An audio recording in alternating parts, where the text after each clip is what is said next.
The Sergeant at Arms is directed to make a proclamation. All persons are commanded to keep silent under pain of penalty while the impeachment court is in session for the trial of Vice President Sara Duterte. The impeachment trial of Vice President Sara Duterte is hereby called to order. We should be led in prayer by Senator Judge Mark Villar.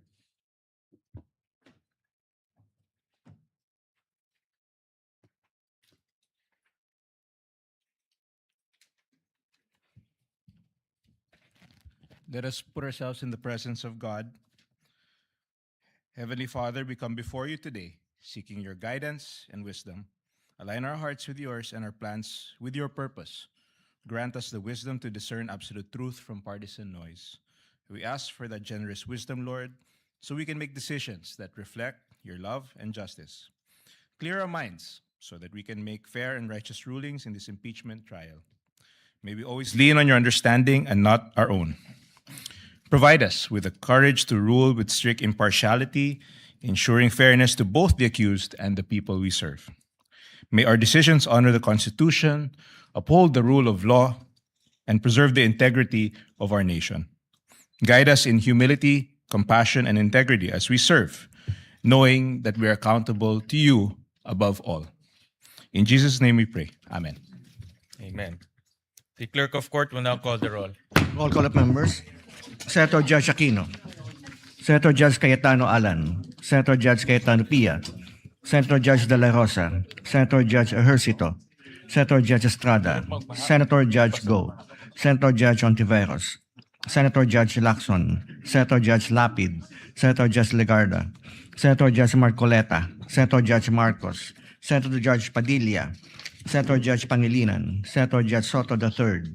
Senator Judge Tulfo Erwin. Senator Judge Tulfo Rafi. Senator Judge Villanueva. Senator Judge Villar Camille. Senator Judge Villar Mark. Senator Judge Zubiri. The presiding officer, Senator Judge Escudero. The Senate President, Senator Judge Gatchalian. With 17 senator judges present, the chair declares the presence of a quorum.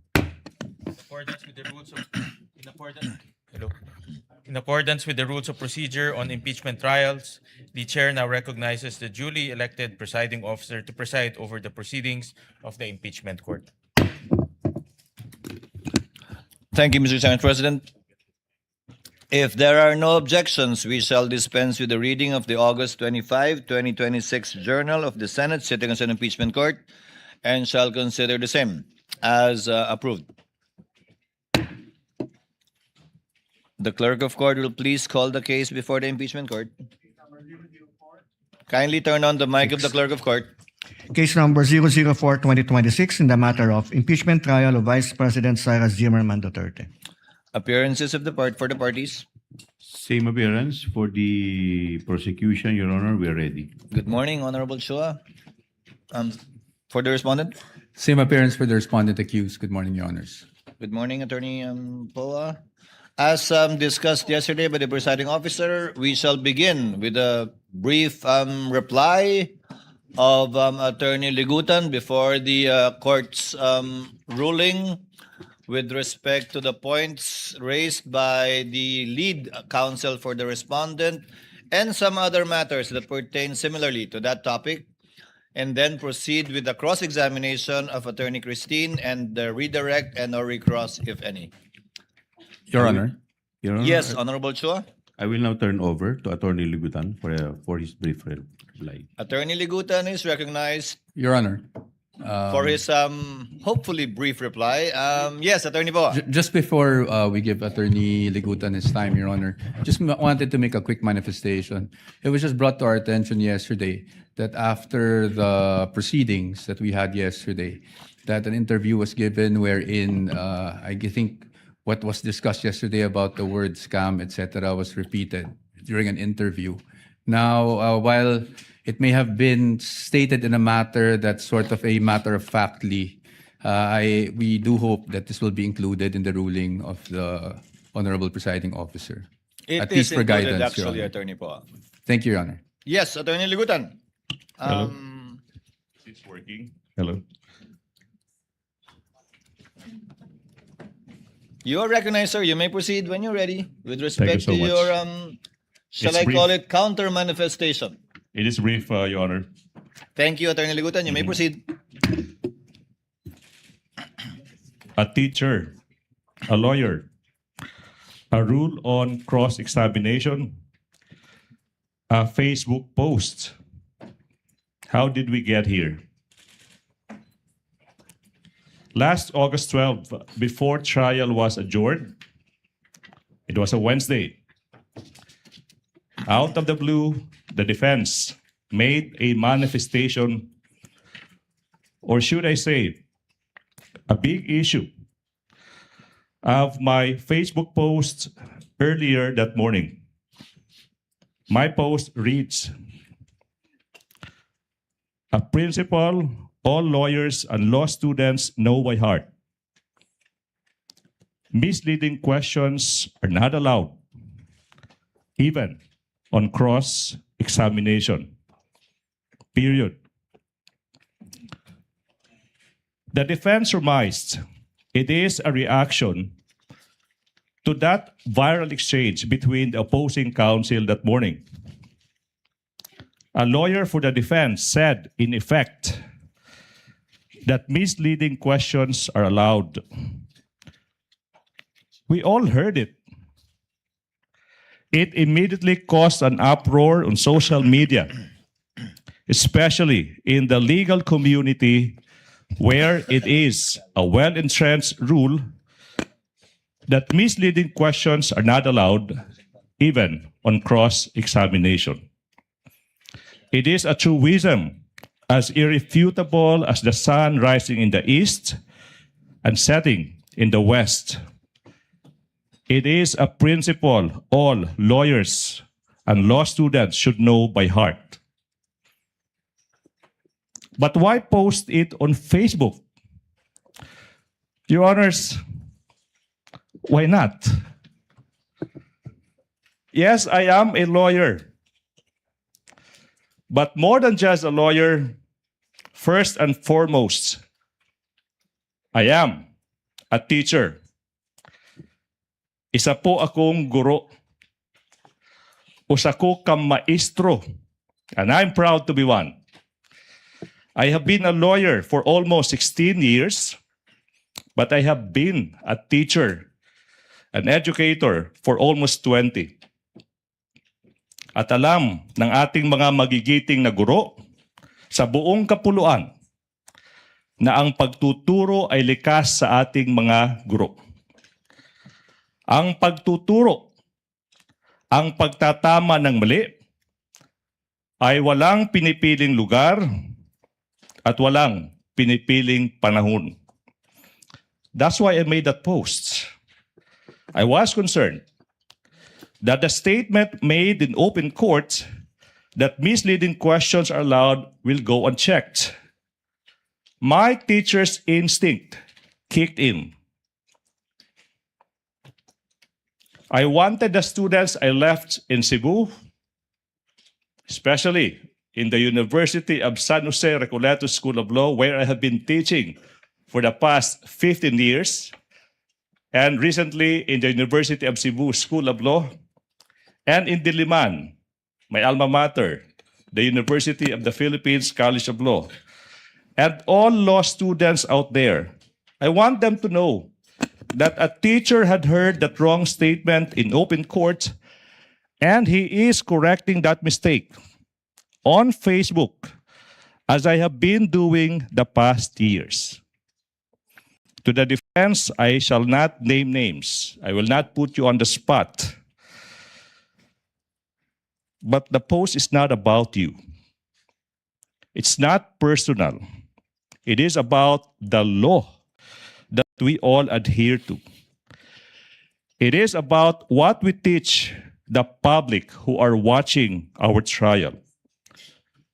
Correcting a mistake is never wrong. doing it while a hearing is ongoing online does not make it not right. Ang pagtatama ng mali ay kailanman hindi ipinagbabawal kahit sa loob ng impeachment court ito. Now the defense said they found it troubling or in bad taste for a prosecution lawyer like me to, quote, do this, unquote, in the middle of a courtroom hearing. But do what? Correct a wrong? On the contrary, Your Honors, what is more troubling is for the defense not to admit their mistake and instead call out a lawyer, a teacher who just stated what is correct in his own time and in his own Facebook account. What is troubling is if we turn a correction of a mistake by one side into a shield from fair criticism for the other. Now the defense is asking this court to act on my post. It is elevating it to a serious courtroom violation. But what did I violate? I did not discuss the merits of the case. I did not discuss the strength or the weakness of the oral arguments or evidence of either side. I only stated without mentioning any name, using the most neutral of font color and background, black and gray, without adding any emoticon, without splicing anything. What the rules of procedure simply provide, that misleading questions are not allowed, even on cross-examination. Your Honors, we in the prosecution also have rights. I, for one, did not surrender my freedom to teach and to enlighten when I decided to participate in this trial. Patuloy po ako magiging guro kahit sa loob ng impeachment court na ito. Lastly, Your Honors, the defense mentioned humility, that I should have been humble enough not to post that now viral statement. Your Honors, being a provinciano from Leyte, Samar, and Cebu, and coming from a middle-income family born without a famous family name, who had to compete for his spot in this capital, I know a thing or two about humility. The defense cannot lecture me on humility. If there's somebody who needs to be reminded about humility, it's them, the defense. It is the opposite of humility. It is pride, not to admit a mistake, or worse, call out someone who simply corrected that mistake. Good morning. That does not fall under my definition of brief, counsel, but we will take it nevertheless. For the record, before the chair makes its ruling on these matters, the TSN says, Attorney Kapunan, leading, and then she corrected herself, misleading questions are not allowed on cross. Attorney Ferrer, she said they are allowed. Now, the TSN cannot possibly cover the overlapping voices, if at all. So most likely what happened, although we will check the video, would be Attorney Ferrer commenting on the earlier statement that was corrected later on by Attorney Gapunan and changed leading to misleading. Perhaps Attorney Ferrer was referring to leading questions and not misleading questions. But having said that, nevertheless, the court will include that as part of its ruling, with one caveat, Attorney Ligutan. While you do not remove your hat as a teacher wherever you go, the same is true with this representation. I had my fair share of teaching as well. Under the rules of the Senate, unfortunately, you have to unbundle it. You have to decouple it. Under the rules of the Senate, if you are counsel for the parties, you cannot comment on the merits outside of a fair and true report of what happened. In this case, based on the TSN, I am not sure of the accuracy, given that the statements made were pertain to both leading and misleading questions. Number two, it still does not take away, your being a teacher, does not take away your responsibility under the CIPRA to a fellow lawyer who you are jousting with or arguing with or competing against this impeachment court. The remarks of the good gentleman, the Attorney Ligutan, the counsel for the panel of prosecutors, is noted and it will be entered into records. Thank you, sir. Chair will now make its ruling with the permission of the body from the rostrum, because it's difficult to read while sitting down a long ruling. You may sit down, Attorney Chua, for a bit. This will take some time.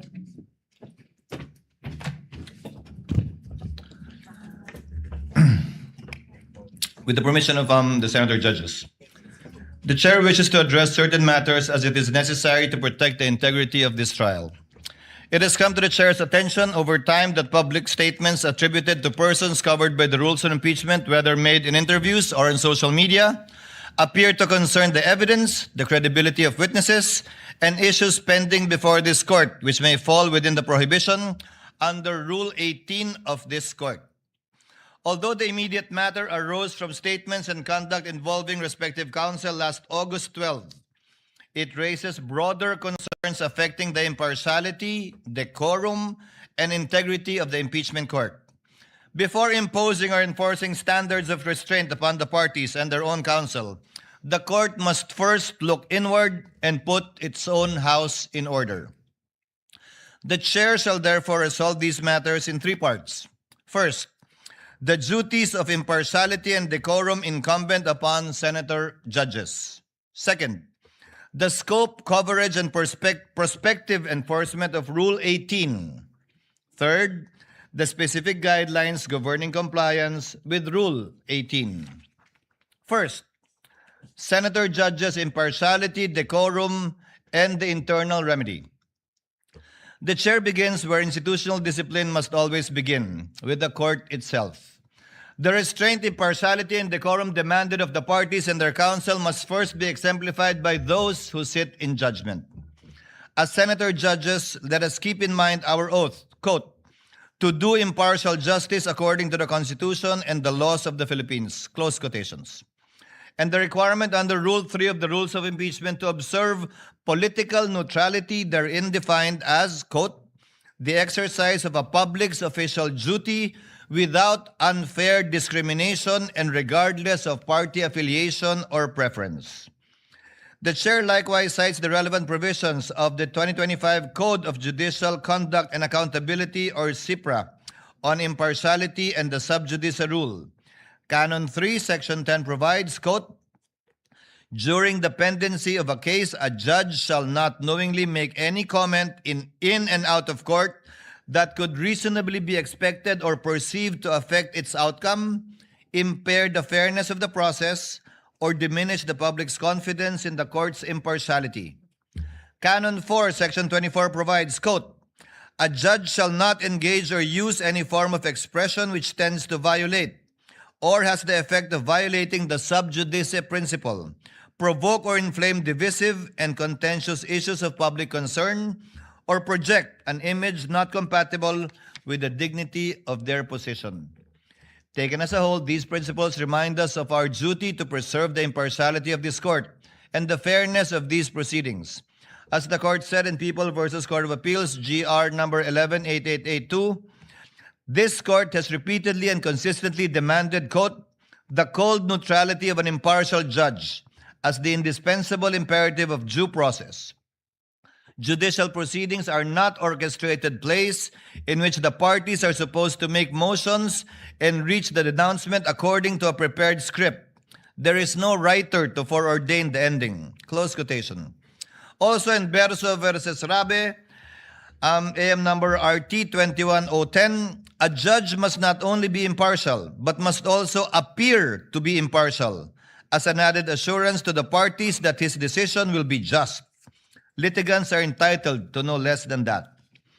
For avoidance of doubt, this shall not prevent senator judges from examining the evidence where the examination belongs during the proceedings and on the record.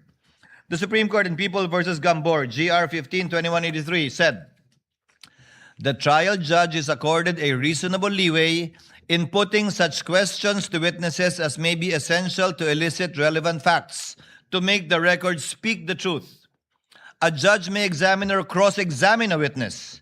He may propound questions to test the credibility of the witness and to extract the truth. He may seek to draw out relevant and material testimony, though that testimony may tend to support or rebut the position taken by one or the other party. It cannot be taken against him if the clarificatory questions he propounds happen to reveal certain truths which tend to destroy the theory of one party. Taken together, Rule 17 and the Gambor case confirm that a searching question is not partial merely because the answer may aid one side or weaken the other. The prosecution and the respondent's counsel must be prepared to answer such questions. The inquiry must remain relevant, material, fair, and directed toward clarification of truth. It must not devolve into a speech, harassment, partisan advocacy, or an announcement of a conclusion already reached. The line is clear. Senator judges may test the evidence here under oath and on the record, exercising the cold neutrality of an impartial judge.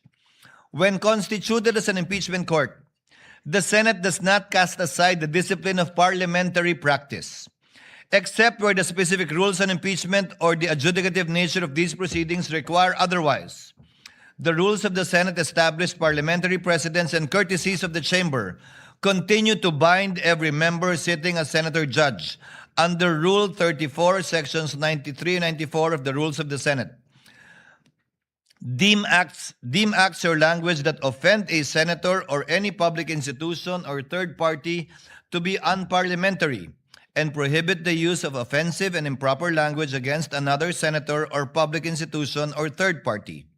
Henceforth, I hope senator judges shall refrain from unparliamentary remarks, personal attacks, imputations of improper motive, and other language incompatible with the dignity of these proceedings and of parliamentary courtesy to other people. The chair will at all times extend to his fellow senator judges the courtesy befitting equals and reasonable latitude that serious deliberation requires. Differences in judgments and vigor in debate are to be expected and shall, as far as practicable, be met with patience, flexibility, and respect. Should circumstance so require, however, the chair will not hesitate to enforce the rules of this impeachment court, the rules of the Senate, particularly sections 95 and 96. In this chamber, firmness need not be unkind, nor courtesy come at the expense of duty. Both serve the same end, the fair and honorable administration of justice. Further, where a senator judge is alleged to have violated the impeachment oath, Rule 3, Rule 18, or any other applicable rule of the Senate, an available institutional remedy within the Senate is the filing or referral of an ethics complaint to the Senate Committee on Ethics and Privileges in accordance with the internal rules of the Senate. Under Rule 10, Section 1316 of the Rules of the Senate, the Committee on Ethics has jurisdiction over all matters relating to the conduct, rights, privileges, safety, dignity, integrity, and reputation of the Senate and its members. Any disciplinary action remains for the Senate to determine, under Article 6, Section 16.3 of the Constitution and applicable rules. This shall not be a proper subject matter to be taken up within this impeachment court so as not to divert the attention from the impeachment trial against the respondent in this case. Accordingly, the chair reminds all senator judges, first, to observe the impartiality and political neutrality required by their oath and the rules. Second, to observe the parliamentary rules, precedents, and courtesies of the Senate and refrain from unparliamentary, offensive, or improper remarks. Third, to exercise their authority under Rule 17 to question witnesses, prosecutors, and counsels for the respondent and the prosecutor during the proceedings on the record instead of through commentaries in social media. Second ruling, Rule 18, scope, coverage, and prospective enforcement. Note on the statement, prospective enforcement. Having addressed the conduct expected of senator judges, the chair now turns to Rule 18 and the persons expressly covered by it. The chair makes this ruling not only in response to the manifestation and motion made by counsel for the respondent, Attorney Sheila Sison, on August 12, and after due consideration of Attorney Ligutan's explanation, but also on the basis of the chair's independent findings of seeming violations of Rule 18. These incidents come after the chair's earlier advice to both panels to designate the respective spokespersons so that the necessary and appropriate communications may be made within the limits prescribed by the rules. Since that advice has not been fully observed, the chair now finds it necessary to restate and strictly enforce those restrictions.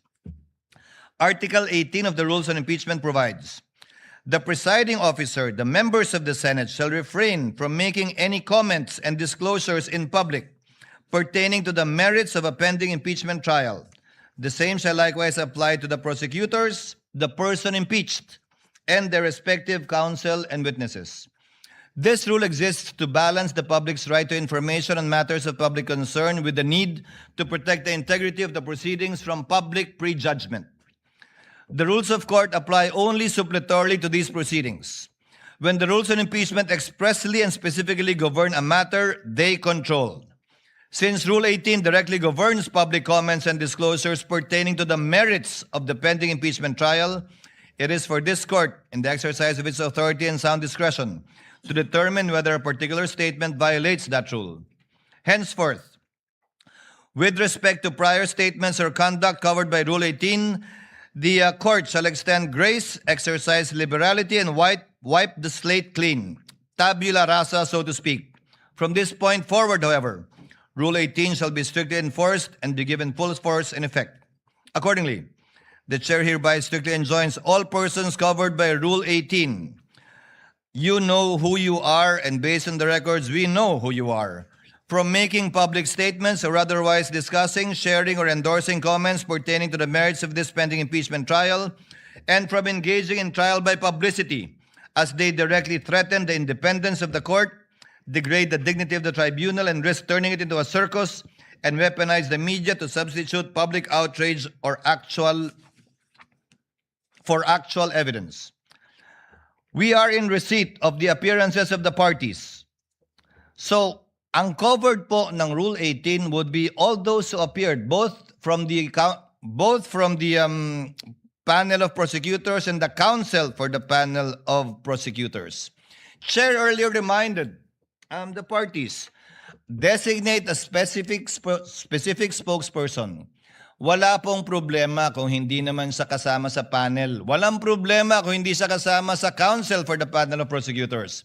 The spokespersons are free to say whatever they want to say, but not, and there are limitations insofar as the panel of prosecutors and the counsel for the panel of prosecutors is concerned. Clearly, up to today, the spokesperson of both parties are still part of the counsel for the parties, some with more violations than others. So without enumerating the counsels where this rule applies, I think you know who you are, given the entries of appearance you've already made. These restrictions apply with particular force not only to counsel for the parties, but also to us, senator judges, and all other persons whose public statements are governed by Rule 18. Rule 18 makes specific mention of the respondent. It does not make mention of the complainants in this case, given the public nature of this case. So outside of the senator judges, outside of the counsels for the parties, particularly mentioned would be the respondent herself, as well as the witnesses called. Third ruling, guidelines for compliance with Rule 18. To ensure a common standard, the chair now states the guidelines governing compliance with Rule 18. That line is crossed when a public comment by any person covered by Rule 18 falls within the phrase, quote, pertaining to the merits. In this regard, jurisprudence has consistently distinguished matters going into the merits of a case from those which are merely procedural, incidental, or collateral. In De Leon versus Deliana, GR 212277, as a technical legal term, merits has been defined in law dictionaries as a matter of substance in law as distinguished from matter of form, and thus the real or substantial grounds of action or defense, in contradistinction to some technical or collateral matter raised in the course of a suit.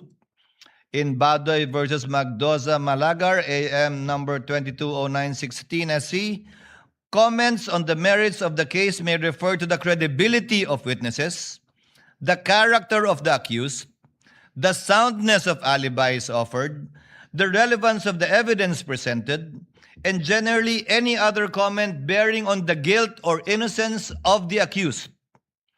Pursuant to the en banc case of INRE published threats hurled by Attorney De Vera, AM number 011203 SC, Number 1, no party shall make public comments, statements, insinuations, or rhetorical questions that, number 1, prejudge the issue to predict the outcome of the trial.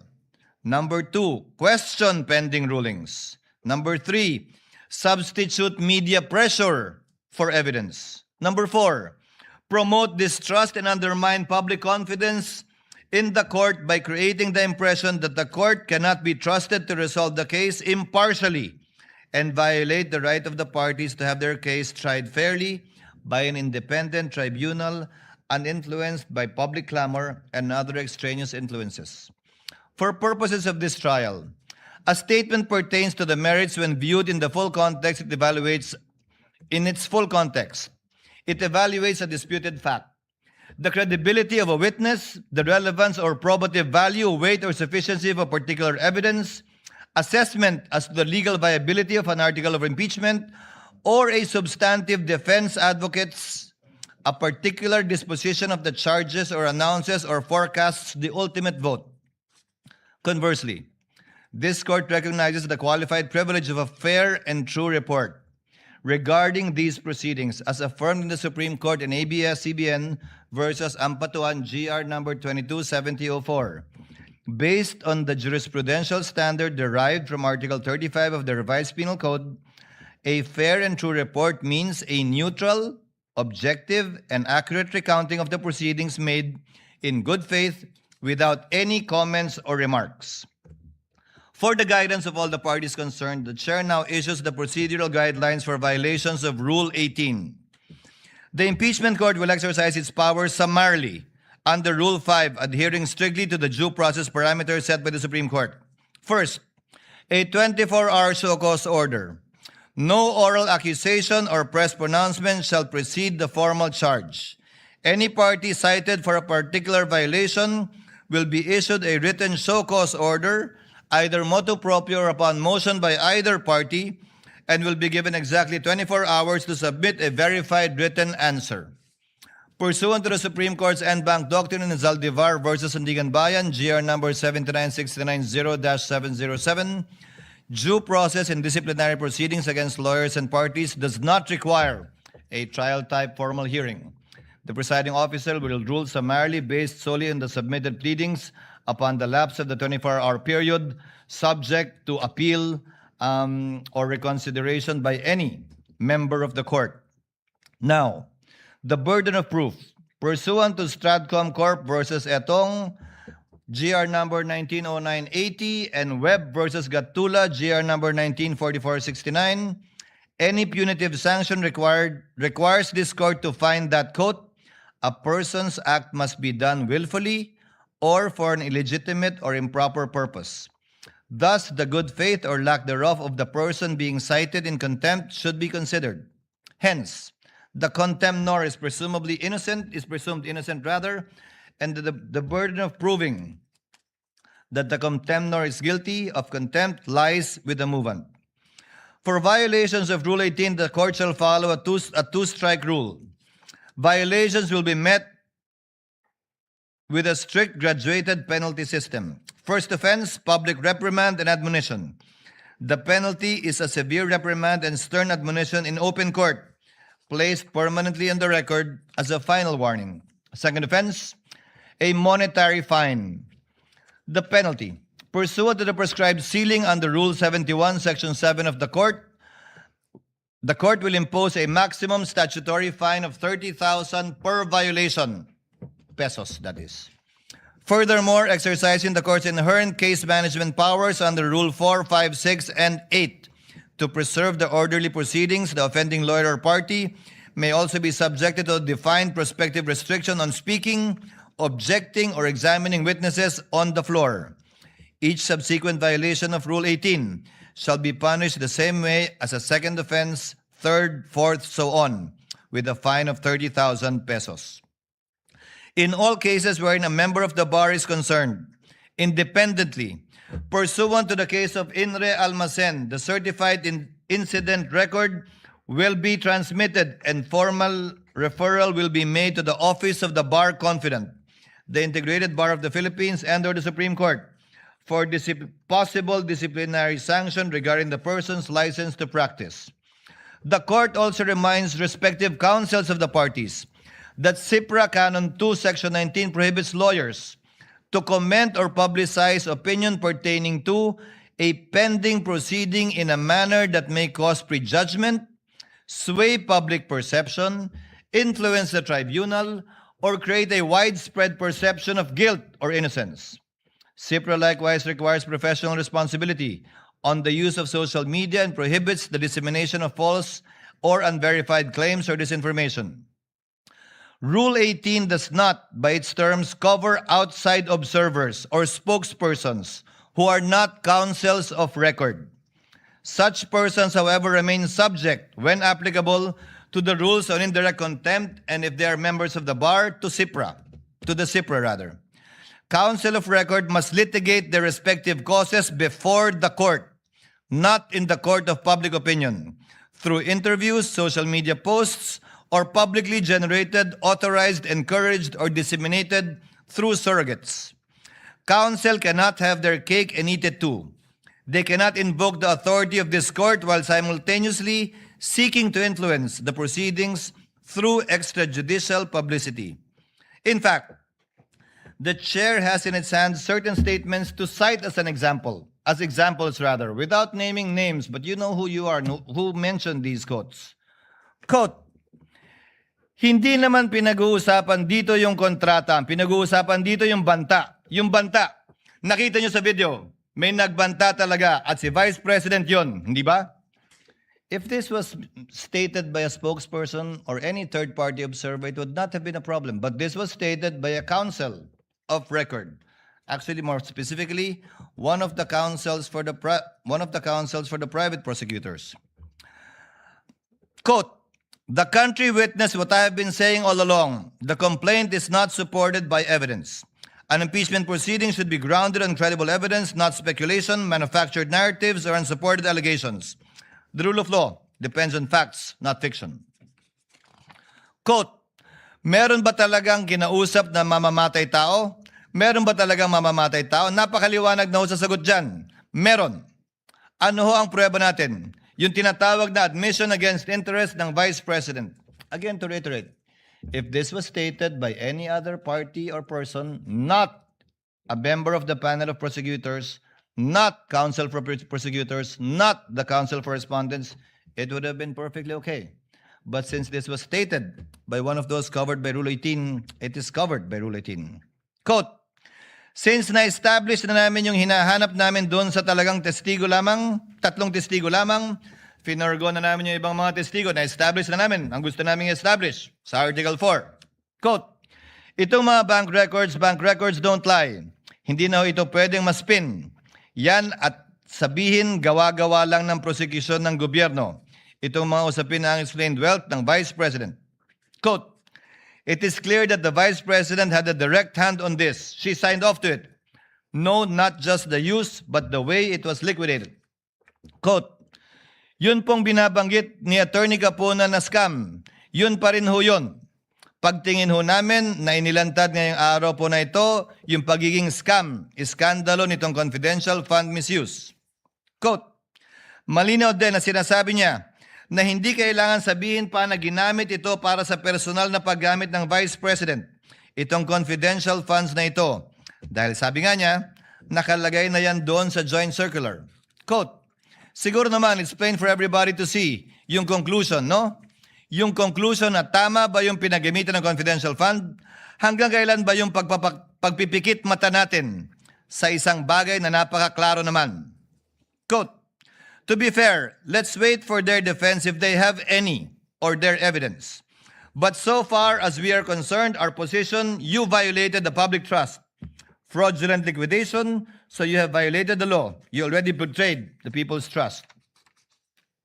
Quote, "Sa totoo lang po, yung testimonya ni Ms. Acosta na nagsasabing si Pangalawang Pangulo Duterte mismo ang nagbigay ng utos na ibigay ang 125 kay Colonel Lachica.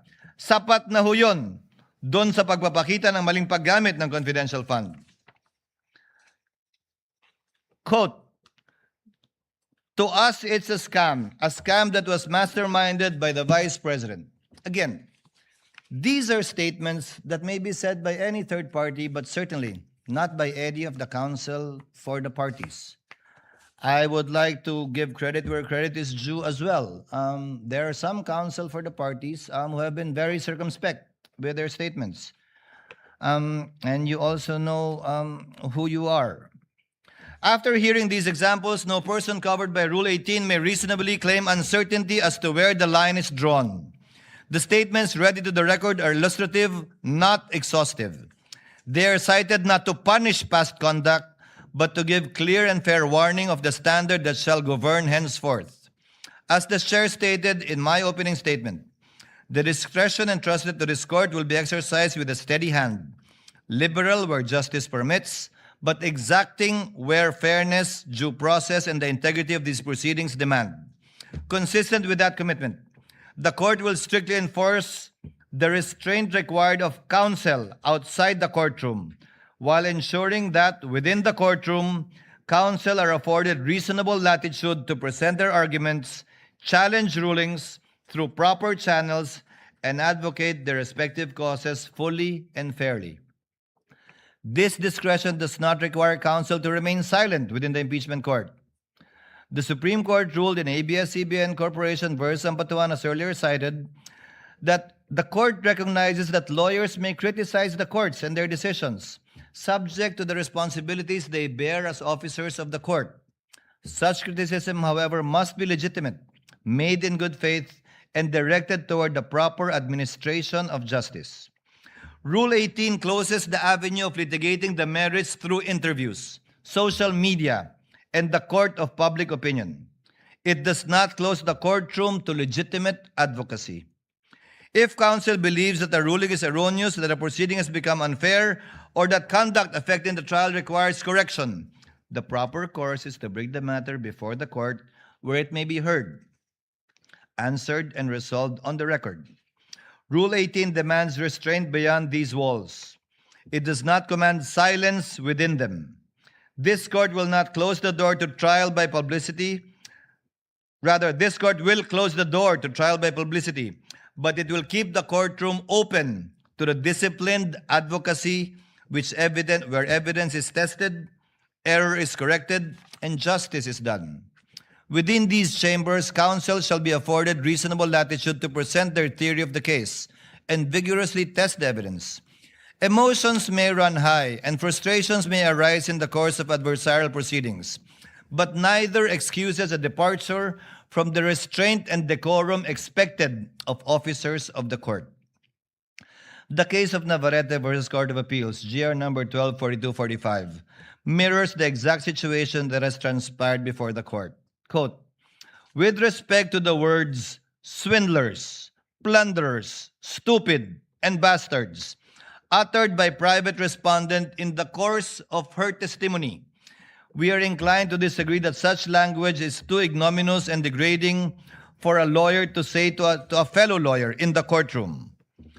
In Baltao versus Falsis III, AC number 14443, the court said, while a lawyer is entitled to present his case with vigor and courage, such enthusiasm does not justify the use of offensive, abusive language. Language abounds with countless possibilities for one to be emphatic but respectful, convincing but not derogatory, illuminating but not offensive. The latitude afforded to counsel is not a license to substitute inflammatory, intemperate, or undignified characterizations for proof. Consistent with the chair's earlier ruling, the term scam, mastermind, modus operandi, as used during the past proceedings, stand stricken from the record. Counsel remain free to advance the factual and legal theories underlying their positions, but they must do so through evidence, reasoned argument, and court-appropriate language, not through expressions that prejudge disputed facts, attribute wrongdoing not yet established, cast offensive personalities upon others, or needlessly inflame the proceedings. Language uttered in the presence of the court that amounts to disrespect, offensive personalities, or misbehavior that obstructs or interrupts the proceedings may, when the applicable threshold is met, be dealt with as direct contempt under the rules on impeachment, with Rule 71, Section 1 of the rules applying suppletorily. Whether or not such language rises to the level of direct contempt, counsel remain independently bound by the CIPRA to observe courtesy and civility and the use of dignified language in all their professional dealings, even as adversaries. This brings the chair to the relevant provisions of the CIPRA independently of Rule 18, Canon 2 of the CIPRA requires every lawyer at all times to observe respect and courtesy in personal and professional dealings. Canon 2, Section 2 further requires lawyers to act with courtesy, civility, fairness, and candor towards fellow members of the bar. These duties govern how counsel treat one another both in and outside the courtroom. Canon 2, Section 4 likewise requires dignified language in all personal and professional dealings and prohibits abusive, intemperate, offensive, or otherwise improper language, whether oral or written, and whether made through traditional, electronic, mass, or social media. For the avoidance of doubt, Rule 18 applies only to the persons expressly covered therein: the presiding officer, the senator judges, the prosecutors, the person impeached, and their respective counsel and witnesses. With respect to counsel, Rule 18 applies specifically to those who have formally entered their appearance before the impeachment court. Separately, when a spokesperson is a member of the bar but has not entered his or her appearance, the relevant provisions on indirect contempt under Rule 71, Revised Rules of Court, and when warranted, the CIPRA shall nonetheless apply to said person. In any case, this shall be without prejudice to any recourse to Rule 71, Revised Rules of Court, with respect to any person who may commit indirect contempt against the impeachment court not covered by Rule 18. Accordingly, the chair hereby declares, number 1, directing all persons covered by Rule 18 to refrain from making, sharing, endorsing, or otherwise amplifying any public statement concerning the merits of the pending trial. Counsel for both parties are further directed to observe the applicable provisions of CIPRA. Number 2, reiterates the chair's suggestion that each party consider appointing a spokesperson who is not a member of their legal team, or if they are, for it to be clear to them that these rules shall apply to them, given that they are counsel for the parties strictly. If the parties elect to retain their current spokespersons, the Rule 18 shall be strictly applied as to them. The court further advises respective counsel that the violation of this order may carry consequences separate from contempt. Where the same conduct appears to violate CIPRA, the chair may direct the clerk to transmit the certified copy of the pertinent order, transcript, and records to the Supreme Court or the Office of the Bar Confidant for whatever action the Supreme Court may deem proper. Such transmittal is a referral, not a finding or penalty of professional discipline. disciplinary jurisdiction over members of the bar still remain with the Supreme Court. Further, for avoidance of, again, doubt, a referral through the Office of the Bar Confidence shall not rest on an alleged violation of Rule 18 standing alone. Such referral may concern other conduct outside of Rule 18 unbecoming of a member of the bar. The chair then issues this final warning: on any willful disobedience of this order, it shall be dealt with accordingly henceforth. The ruling prescribes the standards governing future conduct and does not by itself adjudge any identified person guilty of contempt or liable for a professional violation. The chair closes with separate reminders to the prosecution, counsel for the respondent, and senator judges. To the prosecution, the primary duty of a public prosecutor is not to convict, but to see to it that justice is done. This duty is expressly stated in Canon 2, Section 31 of CIPRA, and echoed in Attorney Francisco versus Attorney Zuniga Lagman, AC 13035. The prosecution's object must therefore be the just resolution of the case, not victory at all costs. This obligation governs not only the evidence and arguments presented before the court, but also counsel's conduct outside of it. To the respondent and her counsel, the corresponding duty of defense counsel is not to secure an acquittal at all costs. In People of the Philippines versus XXX, GR number 245926, the Supreme Court reminded counsel for the accused of their fiduciary duty to provide competent, efficient, consensuous, and diligent representation. Under the same reason, counsel for respondent must faithfully protect their client's constitutional and procedural rights, rigorously test the prosecution's evidence, and hold the prosecution to the burden of proof governing these proceedings, while remaining within the bounds of the law, ethics, and the lawful orders of this court. To my fellow senator judges, including this representation, the chair adopts the reminder in Webb versus De Leon, GR numbers 1234 and 1245.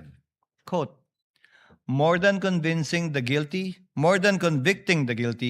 and acquitting the innocent, the business of this court is to assure fulfillment of the promise that justice shall be done and is done, and that the only way for this court to obtain an acquittal, from the bar of public opinion. That obligation rests upon every senator judge to decide solely upon the record, under the Constitution and under our rules, and in a manner worthy of the confidence of the people to whom this court is ultimately accountable. Thank you, and we may proceed with the trial at hand. Sorry, ma'am. Your Honor. Before recognizing the Honorable Chua, Chair would like to instruct the Clerk of Court through the OSA to kindly situate Mr. Ortonio to the witness stand. Yes, Honorable Chua. Your Honor, may I now turn over to the counsel for the prosecution, Attorney May Divina Gracia. Attorney May is recognized, and also, before recognizing Attorney Christine, We will just ask for Attorney Christine Ferrer to be recognized, Your Honor. yes, Attorney Thank you. Christine and Attorney May then. Ginoong Ortonio, kayo po ay patuloy na tetestigo sa ilalim ng nauna niyong panunumpa po. Kung saan nanumpa kayo magsasabi ng katotohanan at pawang katotohanan lamang. Naunawaan po niyan? Yes po, Your Honor. We may proceed now with cross. Attorney Christine, you ready? Your Honor, if I may be recognized. Yes, Attorney May. Your Honor, before the defense counsel proceeds with her cross-examination, the prosecution respectfully moves that the defense be directed to conduct its cross-examination in a non-leading question form, Your Honor. Yesterday, Your Honor, this honorable court declared Mr. Ortonio a hostile witness pursuant to Rule 132, Section 13 of the Rules of Court. And in so ruling, effectively, this honorable court also declared that the interest of this witness is aligned with the respondent. Now, Your Honor, the permission to conduct leading the permission to propound leading questions on cross-examination under Rule 132, Section 10A of the Rules of Court rests solely on the presumption that the interest of the witness to be cross-examined is hostile or is adverse to the cross-examiner, making it difficult for the cross-examiner to put into the mouth of the witness words that he expect to be elicited. Now, that presumption, Your Honor, has already been overcome by the declaration of this Honorable Court.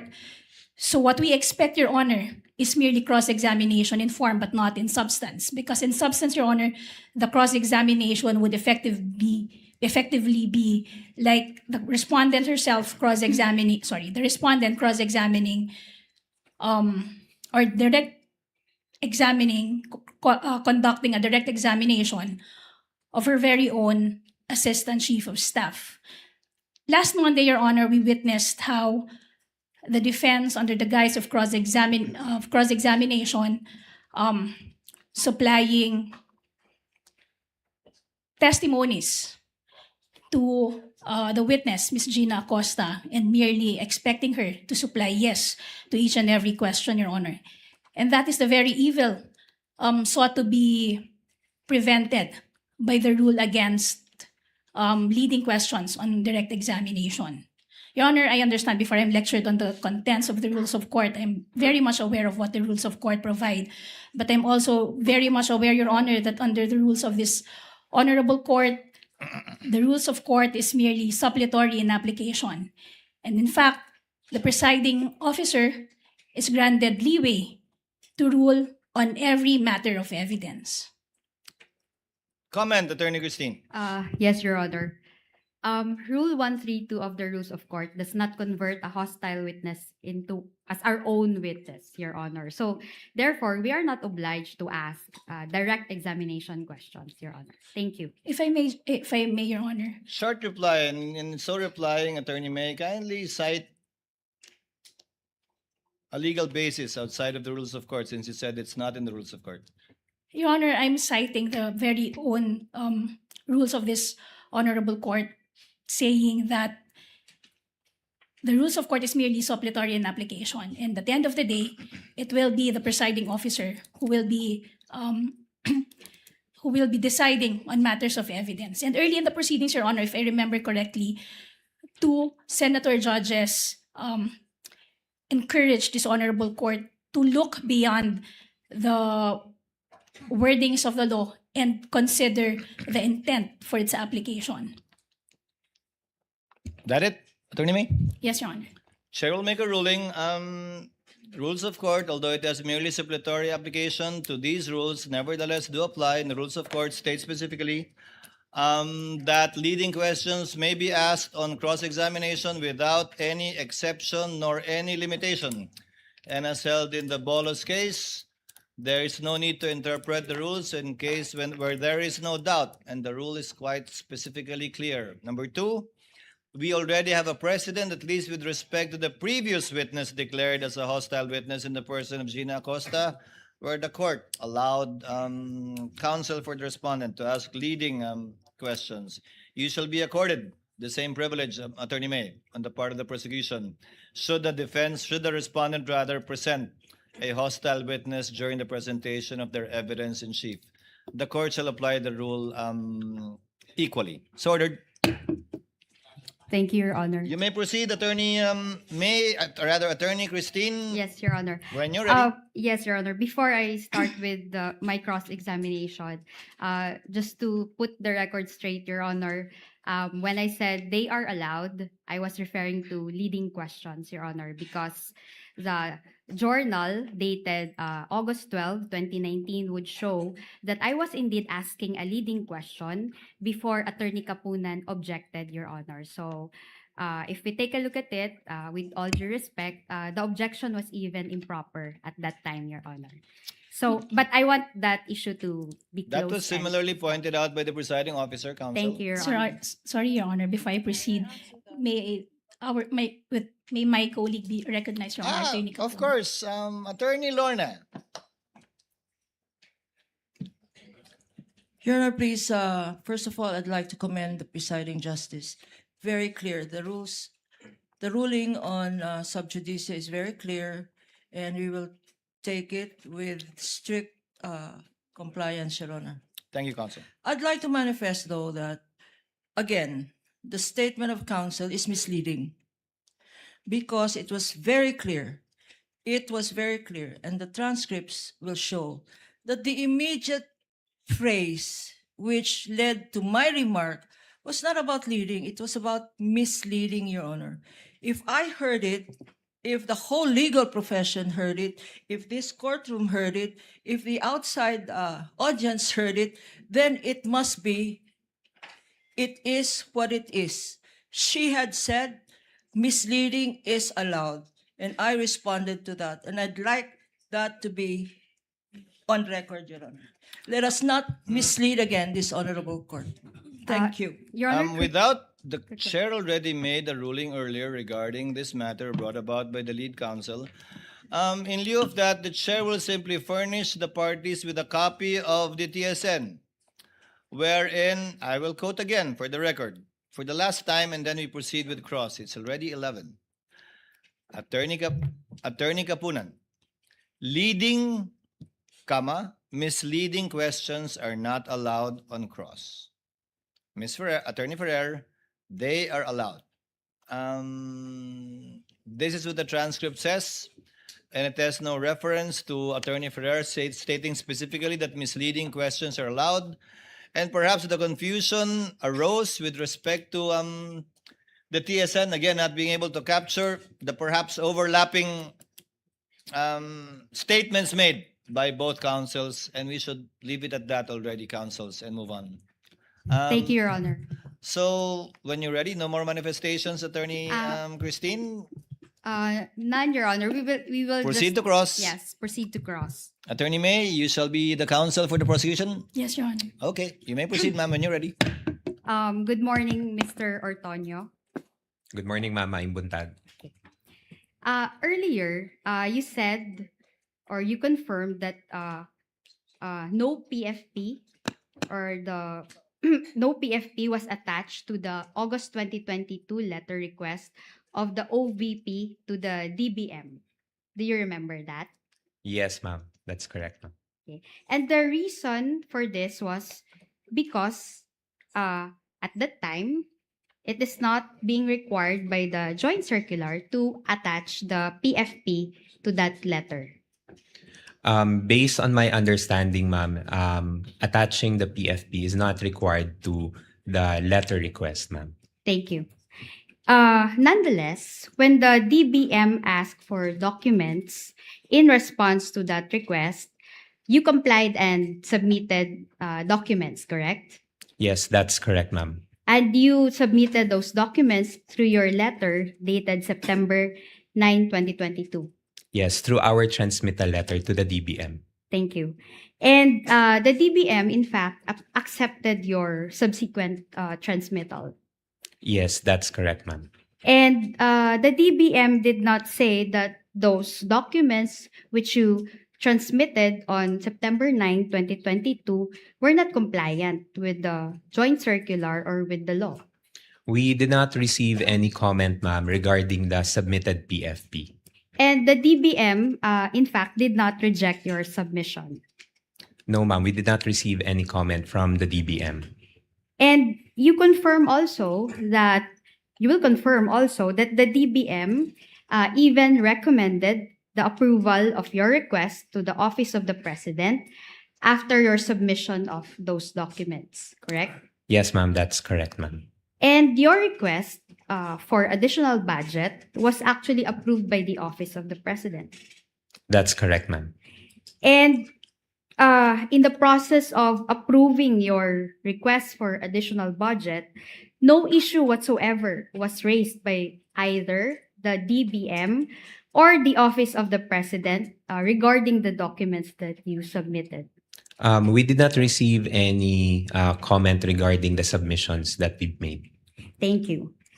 You were also asked yesterday regarding the good governance program that was mentioned in the PFP for the fourth quarter of 2022. Do you recall that? Yes, ma'am. And as someone who supervises the Administrative and Financial Management Office of the OVP, you confirmed that the confidential funds for the fourth quarter of 2022 was requested to ensure the safe implementation of the OVP's good governance program. That's correct, ma'am. And the confidential funds were not used to fund the good governance program in itself, but the implementation thereof. Yes, that's correct, ma'am. Now we go to the 2023 PFP, which I assume you also recall. The 2023 PFP indicated that the phrase socio-economic program delivery instead of good governance program. Do you recall that? Yes, ma'am. And the socio-economic program delivery is a program of the OVP for the 2023. Yes, yun po yung parang encompassing program title for all the projects of the OVP For the year 2023. for the year 2023. Again, the confidential funds for the year 2023 were not used to fund the Objection. socio-economic program itself. This time, Your Honor, I will have to object. Not yet done, Your Honor, the Not yet? question. Yes. Kindly finish your question, Counsel. Yes, Your Honor. The confidential funds for the year 2023 were not used to fund the socio-economic program itself, but the safe implementation thereof. Yes, Honor, I will that's have to- correct. For the Your Honor, we prosecution, would like to- before the witness answers, the answer of the witness is stricken off. Yes. Yes, Your Honor. The question, this witness, Your Honor, based on his answers yesterday, is incompetent to testify on that. Why do I say that, Your Honor? First, this witness admitted yesterday that it was the Vice President herself who requested the confidential funds. And second, Your Honor, he himself explained that he had no participation whatsoever in the disbursement of said confidential funds. So this witness, Your Honor, by his own admission, is incompetent to testify where the confidential funds were spent or what the confidential funds was spent on or were spent on. Quick reply, Your Honor. Yes. Attorney May. Attorney Yesterday, yes, the witness also testified that he is the Administrative and Financial Management Officer. Sorry, Your Honor. He is the supervising officer of the Administrative and Financial Management Office of the OVP, and that all budgets, as a general rule, are being approved by him, Your Honor. And he, in fact, participated in the request for the confidential funds in the year 2022, Your Honor. Your Honor, if I may just make a very quick rebuttal. Before the chair makes a ruling, yes. Your Honor, we've heard it straight from the horse's mouth. The statement of this witness yesterday was that was the general rule. Since that is merely the general rule, there are exceptions. And he also mentioned, Your Honor, that confidential funds is not among those funds that went through him. Your Honor, quick reply. We've dealt this too many exchanges already, counsels.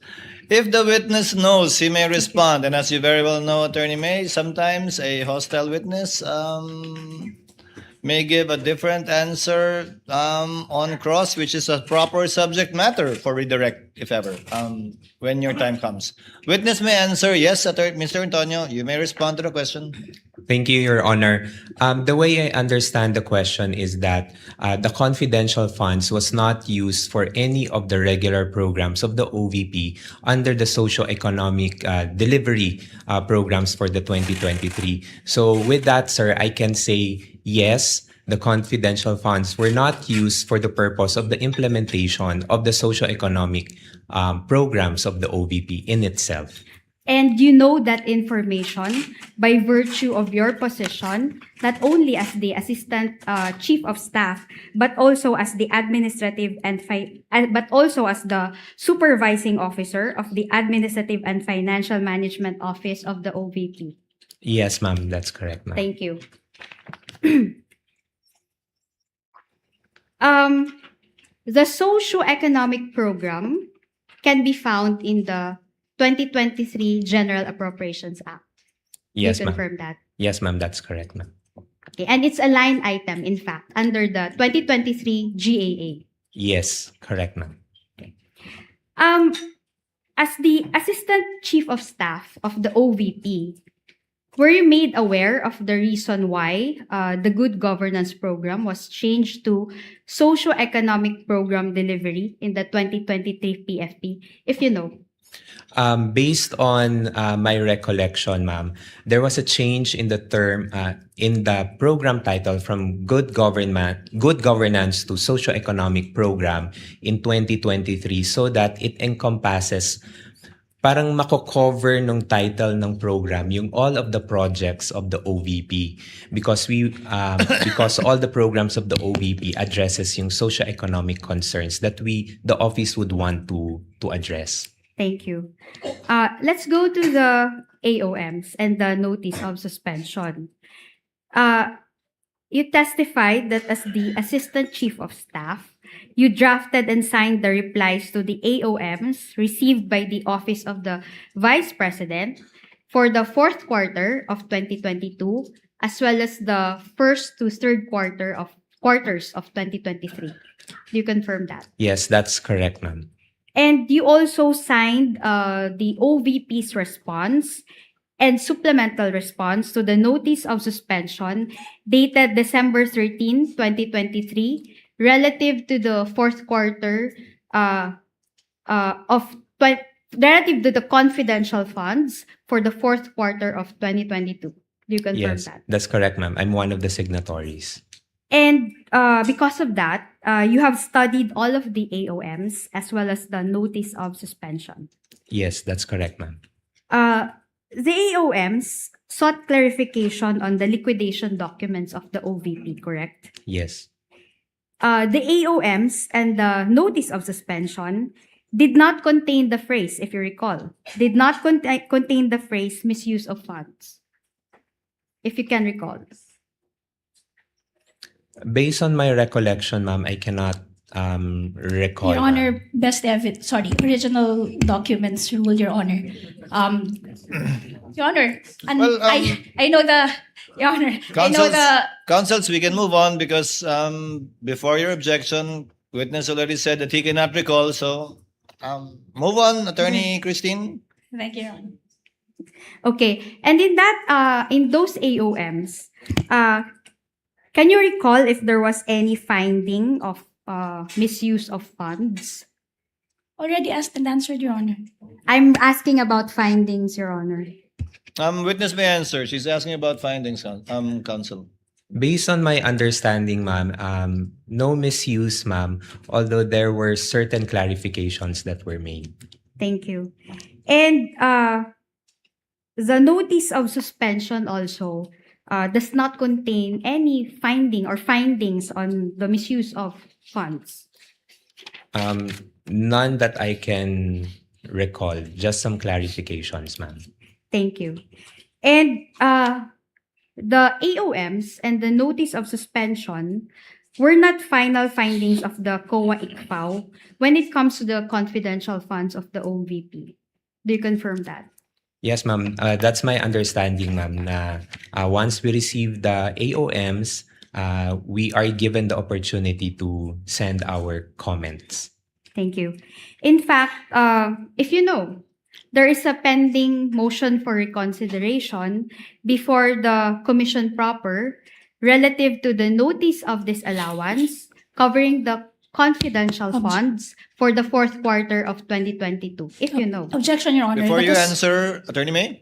Your Honor, that's no longer covered by the direct examination. The rule for the cross-examination of hostile witnesses under Rule 132, Section 13 is different, Your Honor. What can be covered on cross-examination of a hostile witness are only those matters that were covered on direct examination. At no point was a mention of petition for review ever made during direct examination. The court will give counsel sufficient leeway on cross. The court will also like to find out about this petition for review, which was discussed with the witness Gina Acosta. Witness may answer. Sorry, again, ma'am, the question, ma'am. Yes, I'll repeat my question.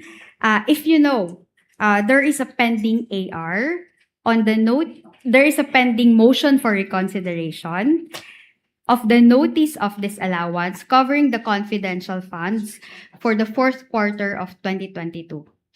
Yes, ma'am. Misleading, Your Honor. Your Honor, move to strike, Your Honor, because I wasn't given enough opportunity, Your Honor. Will Enough the time. witness kindly wait just for a few seconds before answering? Yes, what is the ground of the objection, counsel? It's misleading, Your Honor, because the petition for review, it was not on, sorry, it was not, it was not. I'd rather repeat my question, Your Honor. Kindly repeat, If I Attorney can. Christine. Yes, thank you. In fact, okay, if you know, there is a pending motion for reconsideration of the notice of disallowance covering the confidential funds for the fourth quarter of 2022 before the commission proper of COA. Your Honor, again, Yes, this counsel. witness will be incompetent to testify on it, Your Honor.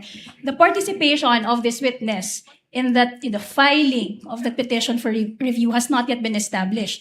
It wasn't even established yet, Your Honor, that this witness is even aware of the contents of the petition for review. Your Honor, the court already ruled. If he knows, Mr. Otoño, if you know. I am aware, Your Honor, but as to the specifics on the reply to the or the contents of the MR, I'm not very much aware of the contents. Thank you. As to the first to third quarters of 2023, a notice of disallowance was issued by the COA dated March 31, 2026, if you know. Yes, that's correct, ma'am. In fact, you are the person who received the notice on April 8, 2026 on behalf of the Vice President. Again, Your Honor, with all due respect, that's already going beyond what was discussed on direct examination, which is prescribed under Section 13, Rule 132, Your Honor. At no point did we discuss the notice of disallowance for the last three AOMs. The discussion during direct examination were limited to the notice of suspension, up to only the notice of suspension. The chair will note the will convert the objection of counsel to a continuing objection with respect to the line of questioning of Attorney Christine on this witness, but the court will allow it, but notes the continuing objection of counsel with respect to these notices of disallowance that were issued. Thank you, Mr. Your Honor. Otoño, please answer. Yeah. Ma'am, can you repeat the question, ma'am? Okay, I will repeat. A notice of disallowance was issued by the COA on dated March 31, 2026, relative to the first to third quarters of 2023. Yes, ma'am. And you are the person who received the notice of disallowance on April 8, 2026 on behalf of the Vice President. Yes, ma'am. I received the document on behalf of the Vice President as the Assistant Chief of Staff. Okay, thank you. Under the COA rules, if you know, since you are the one who also responded to the AOMs, under the COA rules of procedure, the OVP has 6 months from its receipt of the ND or the notice of disallowance to file a petition for review with the Commission proper of the COA. Objection, Your Honor. This witness will be incompetent. Unlike the joint circular, Your Honor, which he specifically mentioned in his replies, Your Honor, there was no mention whatsoever of the COA rules in any of his replies. If he knows, Your Honor. Your Honor. Attorney Christine, move on to, we get your point. You can move on to your Okay, next Your point. Honor. I will continue. Now, your involvement when it comes to the OVP confidential funds were, kindly confirm each item. Number 1, processing the request for the confidential funds for the fourth quarter of 2022. Misleading, Your Honor. There was no statement to that effect during the direct examination. Attorney Your Honor, Christine? she asked for the functions, Your Honor. She even presented the documents, Your Honor, pertaining to the But at no point, confidential funds of 2022, Your Honor, If I may, Your which Honor. the witness also processed. Thank Yes, you. Attorney May? if I know, there was no, again, that's misleading, Your Honor, because I never asked about the participation of this witness in that request. In fact, he himself explained, Your Honor, during direct examination, that the request was purely the Vice President's. He had no participation whatsoever in the request. He is only aware that a request was made because of that letter that he was confronted with. That's why throughout the direct examination, his answers would be limited to what is contained in the documents. Well, if he knows counsel, and again, this would be a ripe subject matter for your redirect if he all of a sudden regains, if all of a sudden he remembers, it is a proper subject matter of redirect. Witness may answer. Ma'am, Your Honor, yes, I will repeat my question. Your involvement when it comes to the OVP confidential funds were, number one, processing the request for the confidential funds for the fourth quarter of 2022 as evidenced by your letter dated September 9, 2022 to the DBM. ma'am, just a quick clarification, ma'am. When you say processing, ma'am, in terms of Handling the request. yes, ma'am. Through my office, ma'am, we transmitted the request to the DBM. Okay. Signing of vouchers. That's correct, ma'am. Signing of vouchers. Signing of checks. Yes. Signing of responses to the AOMs and the notice of disallowance. Yes, ma'am. And acting as liaison when it comes to the submission of the liquidation documents to the ICFAO. Yes, ma'am. Okay, thank you. You were not involved in the drafting of the quarterly liquidation reports of the confidential funds, correct? No, ma'am. That work belongs to Miss Gina Acosta, right? As of my understanding, ma'am, yes, ma'am. You were not involved in the disbursement of confidential funds, is that Mm. right? No, ma'am. And also the recording of confidential expenses. No, ma'am. The recording of confidential expenses is being done by Miss Gina Acosta. As of my understanding, ma'am, yes, she is. And you were not also involved in the confidential operations of the OVP. No, ma'am. And you have not met any of the confidential informants of the OVP. No, ma'am. Neither did Miss Gina Acosta meet any of them, if you know. That I would have no not personal knowledge, ma'am. Okay, thank you. As far as you know, the confidential informants only liaise with Colonel La Chica, if you know. That is of my understanding, ma'am. And the reason being is that the information as to the identity of the informants is classified and sensitive under the joint circular, specifically item 3.28. Objection, Your Honor. This witness has already repeatedly testified that he had no participation in the disbursement of the confidential funds, Your Honor.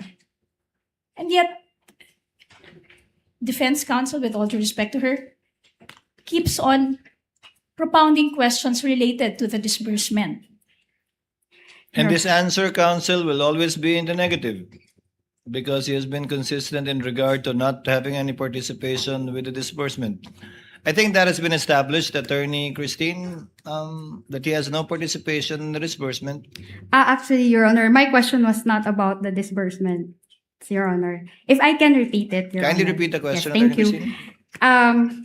You answered earlier that as far as you know, the confidential informants only liaise with Colonel La Chica. That was your answer earlier. And the reason being, okay, if you know, is that the information as to the identity of the informants is classified It's and the same sensitive banana, Your Honor. under the JC. Can I just finish my question, Your Honor? Finish the question, counsel. Yes. And I will repeat, Your Honor. The reason being is that the information as to the identity of the informants is sensitive under the joint circular. Your Honor, I raised the same objection, Your Honor. This witness already testified that he has no participation in the disbursement of disbursement and implementation of the confidential funds.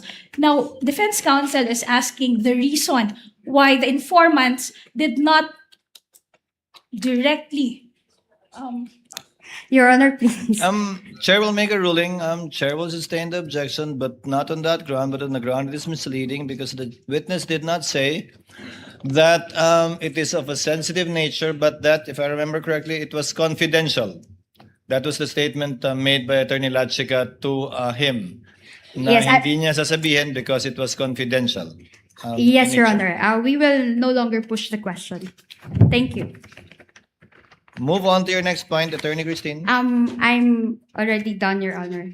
Thank you. Are you ready for your redirect, counsel? Your Honor, may I just have 10 minutes, Your Honor, to organize my redirect, Your Honor, given the number of questions that were propounded on cross-examination. With the permission of the senator judges, so as to save on time, while we're giving Attorney May some time, you will have the similar amount of time, Attorney Christine, if you so desire for your recross.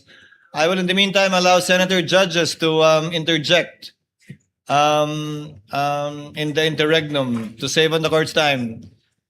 I can see the hand of Senator Soto. Anika, can you, after Senator Soto, can you list the rest? Chair recognizes Senator Judge Soto for his interjection. You may proceed, sir. You have 2 minutes. Thank you, Mr. Presiding Officer. It's actually just one question to Mr. Ortonio. And this is out of my curiosity. Earlier, you confirmed that all admin and finance matters dumadaan sa'yo. That's correct po, Your Honor. Also, you said that you were the head of HR in Davao, LGU.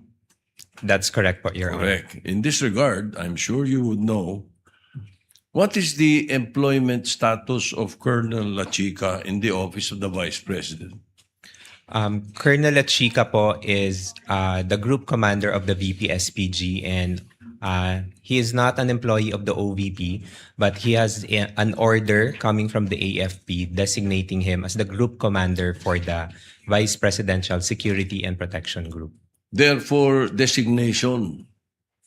There You're is an saying he is not employed. He does not have any employment status in the office of the Vice President. Yes po, Your Honor. Well, that's all I wanted to know, Mr. President. Thank you. Point well taken, Senator Judge Soto. Next to interject is Senator Erwin Tulfo. You may proceed, sir. You have 2 minutes. Thank you, Mr. Presiding Officer. Ginoong Testigo, nabasa niyo po ba na mabuti at naintindihan ang nilalaman ng Joint Memorandum Circular, sir? Good morning, sir. Yes, Your Honor, I was able to read it, and based on my understanding, I was able to understand the contents of the JMC. Nung kayo po ay pinadalahan na ng Notice of Disallowance ng COA, nabasa niyo rin po ba kung bakit kayo po pinadalhan ng Notice of Disallowance? Kailangan niyo pong sagutin yung kanilang AOM. Yes po, for the 2022 and 2023. 2022. So naintindihan po ninyo na sinasabi doon ng COA na while confidential funds allow for the payment of rewards to civilian information, yung COA po has ruled that this cannot be structured as broad distribution of medicines, food, grocery packs, or household goods. And that kung ito po ay reward, dapat po specific targeted financial payouts lamang po at hindi po pwedeng ibili ng mga gamot o ng mga upuan bilang reward. Naintindihan niyo po ba yun? Sir, based on my understanding, sir, that is the initial observation coming from the COA, and we were able to provide comment on that on our replies. Tama. Pero alam niyo po ba ng Office of the Vice President is a civilian office? Ibig sabihin, hindi po sila military, therefore, hindi po sila maaaring mag-possess ng formal national security or law enforcement mandate. Sabi po ng COA guidelines, sir, again, specifically, the operational intelligence gathering is the domain of military, police, and specialized enforcement bodies. Hindi po kasama ang VP PSPG po roon. Did you know that? Sir, based on my understanding, sir, sa pagkakaintindi ko po sa JMC is that the confidential funds is allowed for civilian agencies, sir, and in coordination with the different law enforcing agencies. Yun po yung pagkakaintindi ko Yun po. po ang pagkakaintindi ho ninyo. Pero iba po yung sinasabi po ng COA sa inyo. Kaya po kayo may notice of disallowance. Kaya po sinasabi ng COA at ini-issue po sa inyo formal notice of disallowance na 73.3 million ng OVP December 2020 to confidential spending. Yung po ang dahilan na major reason for this allowance was the 24.93 million pesos spent on medicines and 34.857 million spent on various goods were improperly categorized under the guise of intelligence rewards. Alam niyo po ba yun? Kaya pinadalhan po kayo ng COA, sir. Sir, based on what I can recall po, sir, on the notice of disallowance that was sent to our office, what they required, sir, was that the submission of an intelligence report to support the payment of those rewards. So yun po yung pagkakaintindi ko regarding sa letter. So nakita po ninyo na may problem, sir. May problem. Kaya kayo pinagpapaliwanag. There is an issue po, sir, that we needed There's to an comply. issue. Okay. Panghuli na lamang, Mr. Presiding Officer, one last question. So, sino po You may mga proceed. nag-imbento at saan galing yung mga alias po na yun? Is that only Colonel La Chica o sa grupo ninyo, sila Chippy McDonald, sila Pusa, Aso, etc. May sila Pagong. Who invented those? Sir, I do not know, sir. Number one, sir, I cannot answer, sir, if invented, sir. But as to the AR, sir, I cannot provide information, sir, because I do not have any participation in the implementation of the confidential activities. Thank you, Mr. Witness. Presiding Officer, thank you, sir. Thank you very much, Senator Judge Erwin Tulfo. Senator Judge Pangilinan is recognized. You have 2 minutes, sir. You may proceed when you're ready. Maraming salamat. Magandang umaga, Ginoong Ortonio. Good morning, sir. Yes. Pwede nyo bang ipaliwanag yung naging proseso, no? Dahil base sa testimonya ni Acosta, ni Ginang Acosta at sa inyo, yung testimonya nyo. From December 2022 to September 2023, a total of 122 million pesos in cash was distributed to perhaps hundreds of informants after doing surveillance work, was given rewards, and they purchased medicines. Tama po? Based on the information that was shared to me by the security officer, That's sir. correct. Yun yung nangyari. Based on the information, sir. Bakit gamot? Would you know? Sir, I would not know, sir, but although based on the information that was shared to me by the security officer, those were parang yun po yung representation or yun daw po yung inilapit ng mga informants or agents that they needed at the time. Bilang reward. Yes, as a Pero form pera of- ang binigay, sabi ninyo. No? Yes, sir. Pero Based- hindi nyo alam kung talagang gamot ang binili. I would Dahil- have no idea, sir, on the implementation, sir. Dahil walang resibo. Acknowledgement receipt meron. Acknowledgement receipt, sir. You were head of the BAC, no? Bids and Awards. Bids and awards. So committee, familiar sir. ka, pagka regular purchases, dapat may bidding ang medicines. Correct, sir. Di ba? Yes, sir. So, kung yun ang pinaliwanag sa'yo, sa loob ng 9 na buwan, hindi mo ba tinanong o hindi mo ba sinita na dapat pagka medicines, dapat bidding? Kasi ako ang head ng Bids and Awards. Alam ko yan eh. Sir, I was only made aware of the concern regarding the medicines and food supply, sir, when the AOM, when we received the AOM, which was around October of 2023, sir. So that was parang almost 9 months after the 2022 na implementation for the confidential funds. Okay. So hindi mo alam kung bakit gamot, no? Sinabi lang sa'yo, no? Pero bilang in charge ng financial services, yun na nga, hindi mo rin talaga alam kung yung 122 million ay gamot ang binili. For that purpose, sir, I would have no personal knowledge, sir. At sa usapin naman ng supplies, sabi, purchase of supplies. Anong supplies yun? Would you know? I do not know of, I'm not familiar, sir, kung ano po yung mga supplies na ni-request. So hindi mo po, rin sir. alam na yung 112 million pesos worth of goods. Anong goods yun? Again, sir, I would have no personal knowledge, sir, on the specifics of the supplies, sir. You know, you have 2 master's degrees. You're a graduate of Ateneo. Would you consider this usual? As far as sa I mean, now that you know, di ba sabi nga nila, hindsight, 2020. Vision is always 2020 in hindsight. So ganitong para sa surveillance, binigyan ng gamot na 122 million, yung mga informant, sila na lang daw ang bibili ng gamot. Is this usual? In terms of using government funds?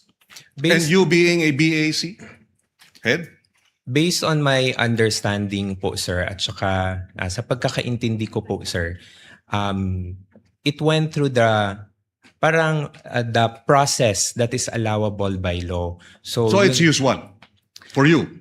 It's usual. That's just my question. Do you find this usual? And you say yes or no. So you find this process na medicines ang binibigay bilang reward sa mga informant, pero hindi medicines, pera, sila bibili ng medicines, 122 million in a period of 9 months. For you, that's usual. Kung sa pagkakaintindi ko po, sir, and based po sa understanding ko po sa JMC, sir, I would say so, sir. Okay. No further questions at this time, sir. Thank you. With the permission of the next in line is Senator Judge Tulfo, but with your permission, Honorable Tulfo, thereafter, Senator Villanueva, the Senate President, Senator Rivera, Senator Lacson. The 10 minutes of Attorney May is up. Attorney May, can you now proceed with your redirect? Again, without prejudice, to Attorney Christine asking for a similar time for her recross. Should she require it? Good morning. Attorney, ulit, you may Mr. proceed when you're ready.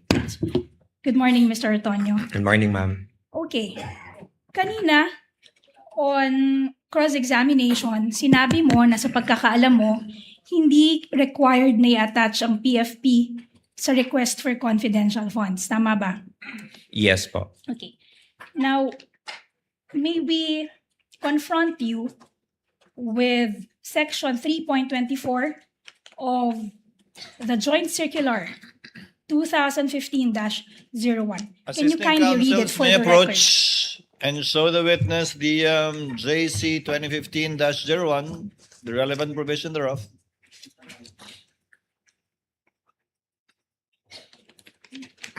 Can you kindly read for the record what 3.24 of the Joint Circular states?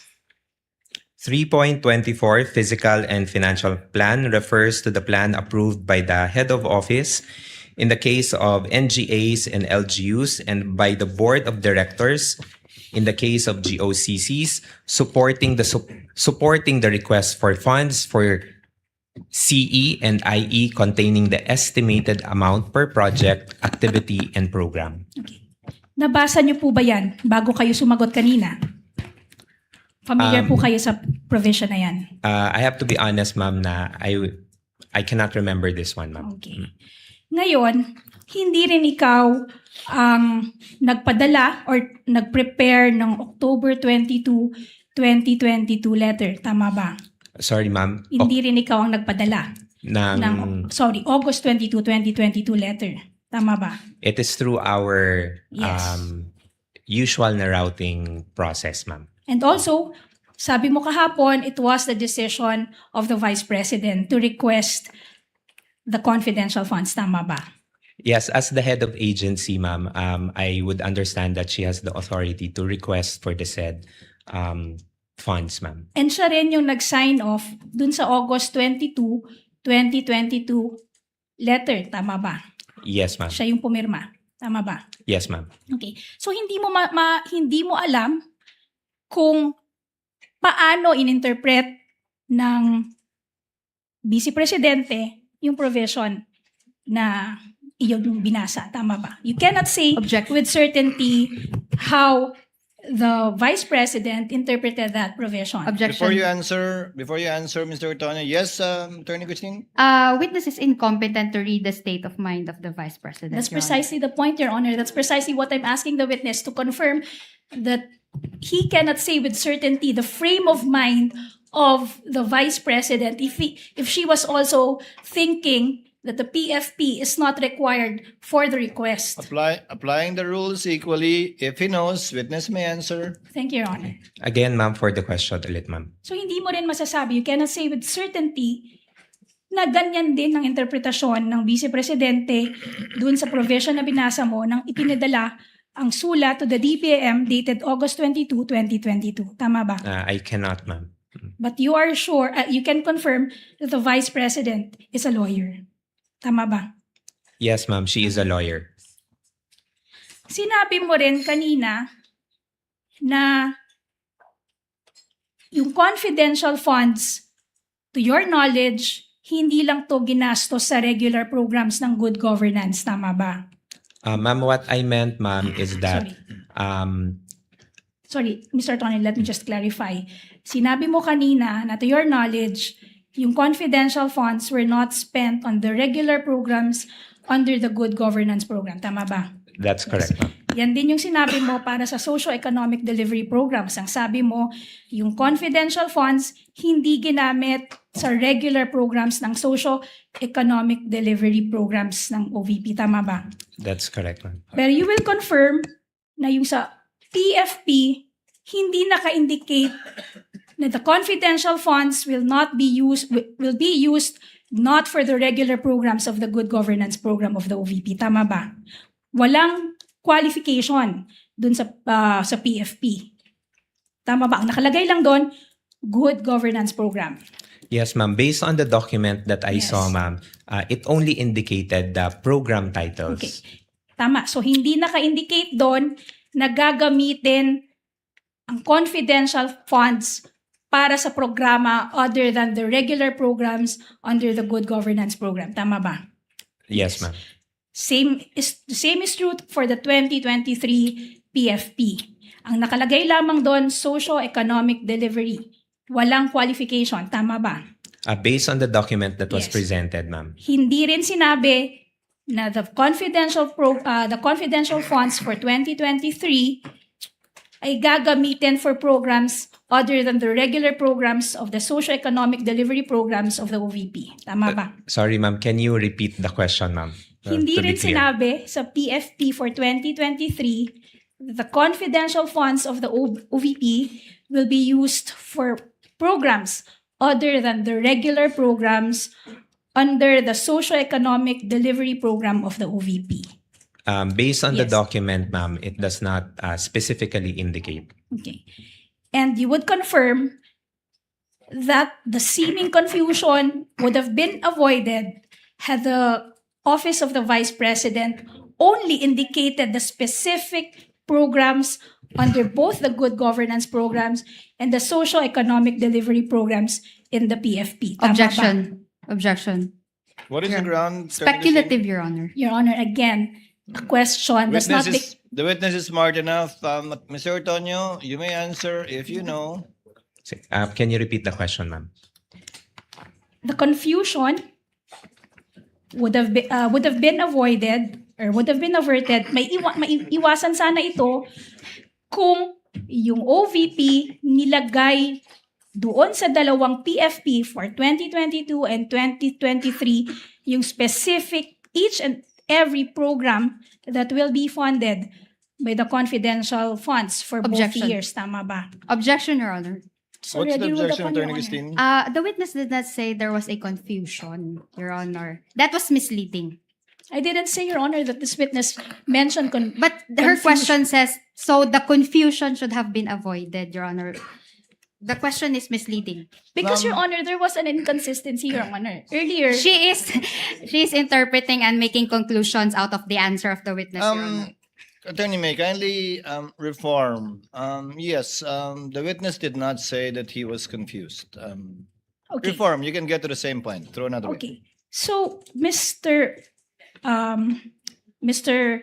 Ortonio, kung nilagay yung each and every program that will be funded, stinate doon sa dalawang PFP, yung particular programs na paggagamitan ng confidential funds, wala sanang question kung saan ito ginamit. Tama ba? Objection, Your Honor. Same objection, Your Honor. Actually misleading kasi wala sanang questions. He did not say that there were questions on Then the I will confidential. drop the sana, Your Honor.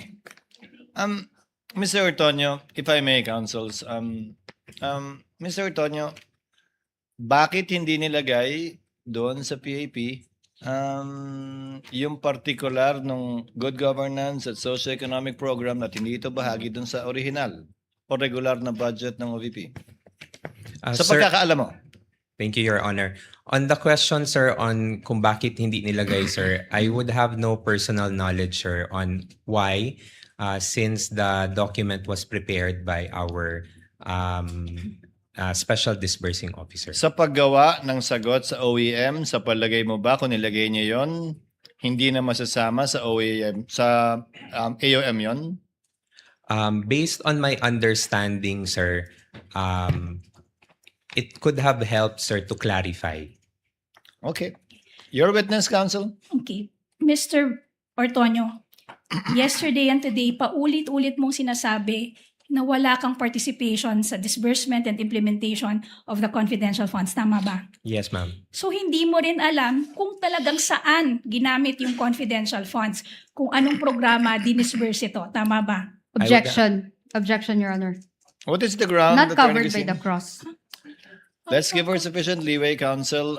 This is one of the questions in the minds of the senator judges. Just to clarify, you may answer, Mr. Ortonio. No, I would not have any personal knowledge. So, hindi mo rin alam, based on your personal knowledge, na yung confidential funds ay hindi ginastos sa regular programs under the good governance program. Tama ba? Kasi wala kang sabi mo, wala kang participation, wala kang personal knowledge kung saan dinisburse yung confidential funds. Tama ba? Based on my understanding, ma'am. Wala ka ring personal knowledge kung paano in-implement ang confidential funds. Tama ba? Yes, ma'am. So, hindi mo rin masasabi, based on your personal knowledge, na yung confidential funds ay ginastos sa mga programa other than the so-called regular programs of the good governance program. Objection, Your Honor. What is the ground, Christine? Misleading, Your Honor. The witness did not say that the confidential funds were spent on the good governance programs of the OVP. That was not the point, Attorney Christine. Witness may answer. If the presiding officer may, Mr. Ortonio, kung wala kang personal na kaalaman kung paano ginastos yung confidential fund, edi wala ka ring personal na kaalaman kung ginastos sa regular na programa ng OVP yung confidential fund. I do not have any personal knowledge, sir, on how the confidential funds was implemented, At all. sir. Kung saan napunta yon, wala kang alam. No, sir. Kung napunta I don't. man sa tama o mali, madumi o malinis, wala kang alam. I would have no personal knowledge, sir. Okay. Your Earlier, witness, counsel. tinanong ka din, bakit nag-change yung program, the PPAs, for the 2023 PFP?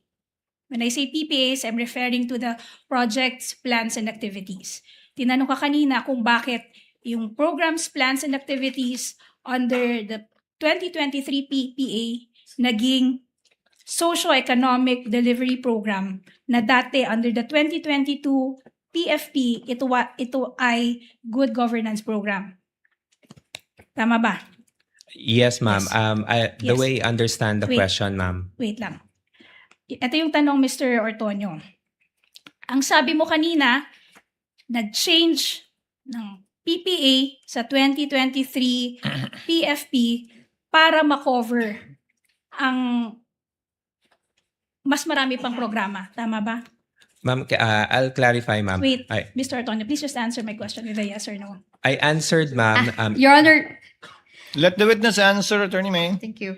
I answered the question earlier, ma'am, in the context of why there was a change in from good governance to socio-economic delivery in the context of what is reflected in the GAA.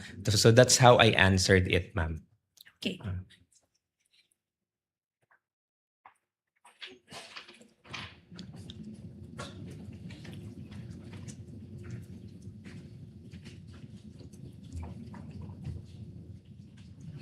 Pero you will confirm na wala ka ring participation dun sa pag-identify, sa pag-prepare ng PFP. Meron ka bang participation? For the PFP, ma'am, no. Okay. Kanina tinanong ka rin tungkol sa petition for review na final ng OVP sa COA. Tama ba? Yes, ma'am. And you will confirm that this petition for review was denied by the COA. Tama ba? And yes, ma'am, and Yes. subject for motion for reconsideration. Ibig sabihin, nang dininay ito ng COA, yung COA, it stood pat with its earlier decision, with its earlier findings. Tama ba? Your Honor, If he knows, counsel. Yes, ma'am, but then again, subject for the filing of motion for reconsideration. Sinabi mo din kanina na wala kang participation sa drafting ng liquidation. Wala kang participation sa drafting ng request. Wala kang participation sa drafting ng liquidation documents. Wala kang participation sa disbursement. Wala kang participation sa recording kasi ang may gawa nito ay si Ginang Acosta, di ba? Yes, ma'am, Naalala mo that's yun. correct. You will confirm na ikaw, ang Chief of Staff, at ang Vice President, ang 3 top officers ng OVP. Tama ba? As Assistant Chief of Staff, ma'am. Yes. So, kayong tatlo, kayo yung top 3 officers ng OVP. Assistant Chief of Staff, and the Vice President herself. Tama ba? Yes, ma'am. Okay. Sinabi mo na wala kang alam tungkol din sa mga bagay na yon. At sinasabi rin ng Chief of Staff na wala rin siyang alam tungkol sa mga bagay na ito. So tama bang sabihin na among Your the Honor, three of please. you, si Vice President lang ang nakakaalam? Let her finish the question. Witness will not answer the question until the objection is ruled upon by the chair. Finish your question, Attorney May. Done, Your Honor. Attorney Christine, what's your objection? misleading, Your Honor, and vague. First of all, the Chief of Staff has not yet testified with regard to the confidential funds. Well, Attorney Christine, the court took judicial notice of the proceedings in the House of Representatives where the Chief of Staff, Attorney Lopez, testified, and I went through the TSN, and such statements were made along those lines by the Chief of Staff of the Vice President. Witness may answer. Ma'am, can I be clarified with the question? Can you repeat the question, please? Okay. Kanina, sinabi mo na ang top 3 officers ng OVP ay ikaw, as Assistant Chief of Staff, ang Chief of Staff, at ang Vice President herself. Tama ba? Yes, ma'am. Ngayon, sinabi mo na wala kang alam tungkol sa drafting ng liquidation reports. Tama ba? Wala ka ring alam sa disbursement ng confidential funds. Wala ka ring alam tungkol sa recording relative to the confidential funds. Tama ba? Yes, ma'am. Ito rin yung naging posisyon ng Chief of Staff. Wala rin siyang alam tungkol sa mga bagay na to. Ngayon, tama bang sabihin na dahil kayong tatlo, ang top 3 na officers or officials ng Office of the Vice President, si Vice President lamang ang may alam tungkol dito sa mga bagay na to? Objection. What's the ground, Christine? Speculative, Your Honor.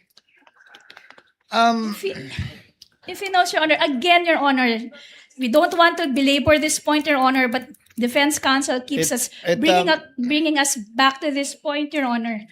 The question does not become speculative simply because it's couched in a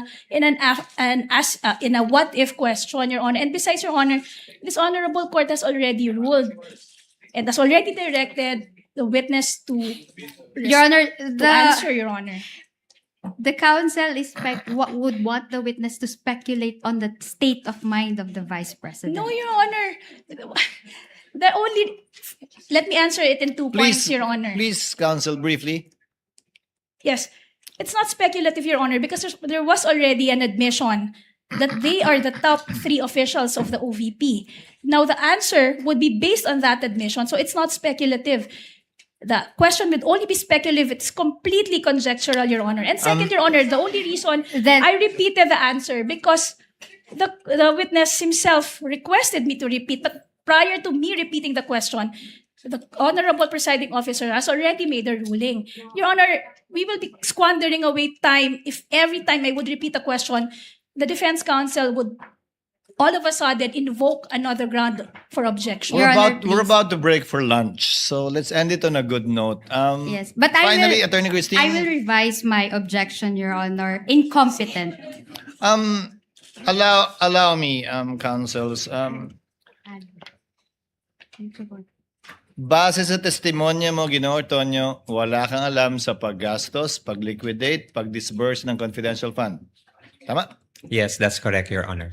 Sabi ni Gina Acosta, wala rin siyang alam. Tama? Alam mo ba yan? Na wala rin siyang alam sa paggastos ng confidential fund at kung paano ito niliquidate. Would you know that? Based on what I have read Na testimonya niya? Yes, sir. Base sa pagkakaalam mo, alam ba ng Vice President kung paano ito ginastos? The way I understand it, sir, as the head of agency, I would understand that she knows the implementation, sir. Yes. So si Colonel Lachica, alam din siyempre. Yes, sir. As the security officer, I would So assume sa loob ng opisina ng OVP, si VP Sara, as head of agency, lang ang nakakaalam. Ikaw bilang assistant chief of staff, yung chief of staff mismo, walang alam. At si Colonel Lachica, na ayon sa katanungan ni Senator Judge Soto kanina lang, na hindi naman bahagi ng opisina ng OVP. Yes, Your Honor. Okay. That would be all for redirect, Your Honor. Do you have a short recross, Attorney Christine, or a long one? Do we pause for lunch, or do you want to finish your cross before lunch? We don't have to call lunch at 12 o'clock. We can do it at 12:12. After lunch, Your Honor. You prefer after lunch? Thank you. Yes, Your Honor. Then, since it's only 11:57, we have time for one more, Senator Judge. If you want to avail of it. Yes, I see Senator Judge Tulfo, the next one to interject, raising his hand. The sequence would be Senator Judge Rafi Tulfo, Senator Judge Villanueva, the Senate President, Senator Judge Ontiveros, Senator Judge Lacson, Senator Judge Padilla, and I just saw Senator Judge Bam. So we have time for one or two more Senator Judges before breaking for lunch. Senator Judge Rafi, you are recognized, sir. You may proceed. You have 2 minutes, sir. Thank you, Mr. Presiding Officer. Kayo po ay nag-reply sa AOM from COA for the check number 244027 dated 20 December 2022. Ano po yung proseso na ginagawa nyo once kayo po ay nakatanggap ng AOM or disallowance? Good morning, Your Honor. When we receive AOMs within the office, once we receive it, we inform of course, the Chief of Staff and of course also the head of agency of the AOM. We send them a copy for their information. Do you investigate? Once meron na pong instruction to kung sino po yung magko-conduct ng review, then that's the time po that we conduct a necessary review for. Do you ask questions? Yes, sir, to the concerned na mga To the concerned. concerned na mga divisions. What questions do you ask, for example? Usually, sir, we ask point per point on what is Point per point, okay. point per point what is indicated in the AOM, so that Yes. we can also address the concerns point by point. Very good. Now, isa sa mga AOM ay observation ng COA, kulang sa mga dokumento. Halimbawa, itong sinabi rito, 170,000 at marami to by the millions. 170,000 for the payment of reward, open and closed medicines. Did you not ask, ano ba talaga to? Anong klaseng medicine ang binili? Kasi ang pagkakalam ko, meron kayong pera from confidential funds, binigay nyo doon sa informant para siya nang bumili ng medisina. Yes, sir. Yun po Did you yung- ask kung anong medisina ang binili para sa medisina bibili nung informant, yung pera? When the time na nag-consult po ako with the security officer, sir, I did not ask anymore on the specifics, but I asked on paano po yung naging process nila in terms of noong pag-release ng funds for the informants or for the agents. Sir, you are a very highly educated person from prestigious schools. Come on, it doesn't make sense. It defies logic. Tatanungin mo dapat to protect Sara kasi very close ka kay Sara. Teka muna, anong klaseng mga medisina ang binili? Nasaan yung reseta? Kasi mali mo, baka namin hindi binili ng medisina, baka binili ng drugs, whatever, baka may nagbulsa ng pera. Dapat, yun kasi kailangan ng, COA, di ba? Resibo. At the time po, sir, when I consulted with the security officer, sir, I was not able to ask anymore on Why the not? details, sir. It's part of your job. In fact, pumirma ka doon sa pag-reply mo sa AOM. I asked, sir, So kung ano pumirma yung ka process. nakapikit. Yes, sir.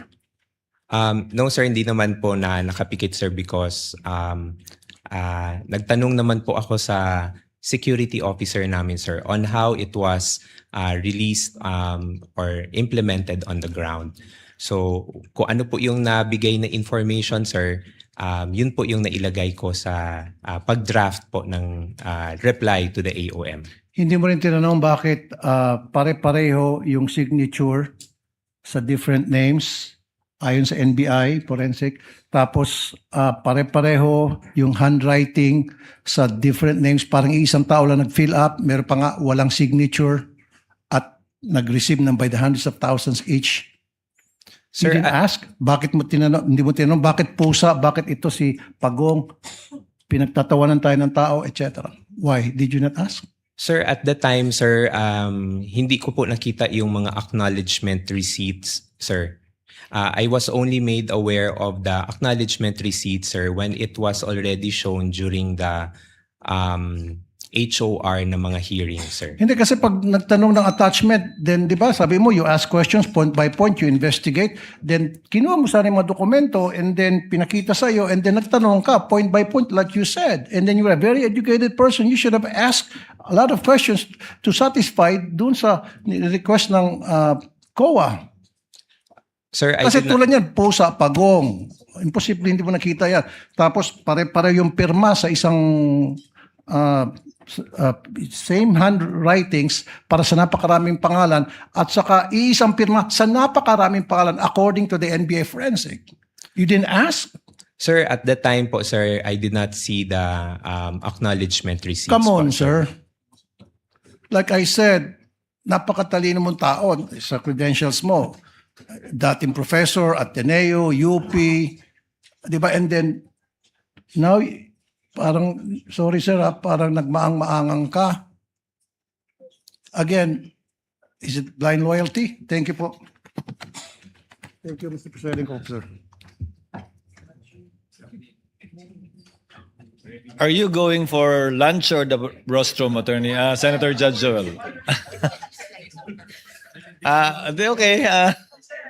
I thought you were headed towards lunch already. Senator Judge Villanueva, as the last Senator Judge to interject before we break for lunch.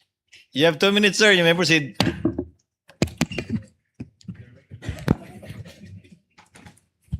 Thank you.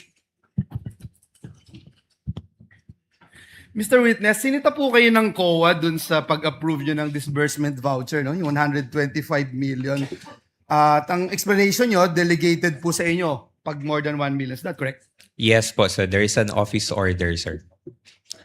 Ano yung extent of your authority? Ministerial approval or may responsibility din kayo na determine if this is lawful, properly supported, and authorized expenditure bago kayo pumirma? There is also a level of checking, sir, if documentary attachments have been complied, sir, prior to the affixing my signature, sir. Like?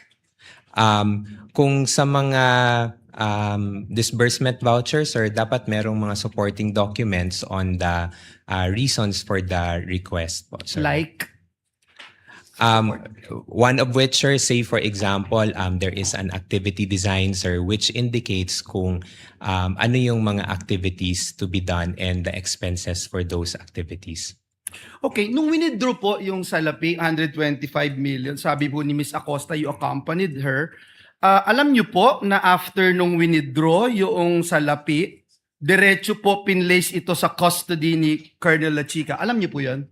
At the time, sir, I did not know, sir, kung ano yung arrangement nila ni Miss Gina Acosta, sir. I just accompanied her to the bank, sir, as per her request. So you have no knowledge? I have no knowledge po, sir. You're the disbursement officer. You don't have any knowledge, so wala ding written authority, no? Anyway, dun po sa testimony ni Miss Acosta, sabi po niya, si Colonel Lachica was not bonded, yet the confidential funds were released to him because he was supposedly na siya yung mag-implement ng activities on the ground. As Assistant Chief of Staff, as disbursement voucher signatory, officially approving the DVs. Aware po ba kayo dito sa ganitong arrangement? I had no personal knowledge po, sir, on that arrangement, sir. Kasi kung ganun, parang sinasabi nyo na parang ministerial duty lang po yung sa inyo. Although kanina sabi nyo hindi po. Kasi why would you allow that, no? Then next question, Asek, kayo po mismo yung pumipirma dun sa November 30, 2023 OVP response to COA stating that all transactions involving the 125 million pesos were valid, proper, and regular, and explaining that the 40 million medical and food aid was given to persons conducting nationwide surveillance operations. Bago po ninyo ginawa, may factual representation po ba kayo sa COA? Ano po yung inyong ginawa, yung personal po ninyo na verify bago niyo po ito ginawa? Sorry, sir. The question again, sir. Just to be clarified lang, sir. Ulitin ko po yung question. Nung nag-respond po kayo dun sa COA that all transactions involving the 125 million were valid, proper, and regular, in-explain nyo din po yung 40 million medical and food aid was given to persons conducting nationwide surveillance operations. Bago po ninyo ito ginawa, yung factual representation po na iyon sa Commission on Audit, ano po yung inyong personal na ginawa to verify all of this? I consulted po yung our security officer on how the implementation was done on the field, sir. And what was relayed to me, sir, yun po yung nilagay ko sa draft for the reply, Ano sir. po yung hiningi nyo? Information, sir, on how it was implemented, sir. So I asked if I can remember it right, sir, because it was quite a long time ago, sir. I asked kung paano yung manner of release of the funds on the ground, sir, and especially yung sa medical and food aid, sir. And what was relayed to me, sir, was that the funds were released to the informants or the agents through cash, and then based on their representation that they would need these funds for the purchase of medicines and supplies. Binanggit nyo po dun sa AOM na lumabas na notice of suspension, wala pong nakalagay na misuse of funds. Right? So, ano po yung ginawa po ninyo after po lumabas ito? Despite the fact na wala ho kasi yung nakalagay na misuse of funds, pero nakalagay po doon yung lacking of documentary records to support yung ginawa po ninyo. Ano po yung inyong ginawa para makorek? From example, from AOM to before ma-issue yung notice of suspension, before ma-issue yung notice of disallowance. Ano po yung inyong ginawa to suffice yung hinahanap po ng Commission on Audit? Based doon po sa mga points that were raised in the AOM, we provided answers for But you those. also, before you answer, presiding officer, you agree na yung binanggit niyo po, no, there's no such word misuse of funds doon sa mga AOM, NS, Yes, sir. ND. Yes, sir. Okay, sige po. So we provided the documents that were required of us, sir, in support on the issues or concerns raised by the Commission on Audit. And apparently, hindi po sila pumayag at hindi sila nag-agree because kulang pa rin po yung documents. Based po sa NS, sir, ND, sir, meron pa pong mga hinihingi ang COA, sir.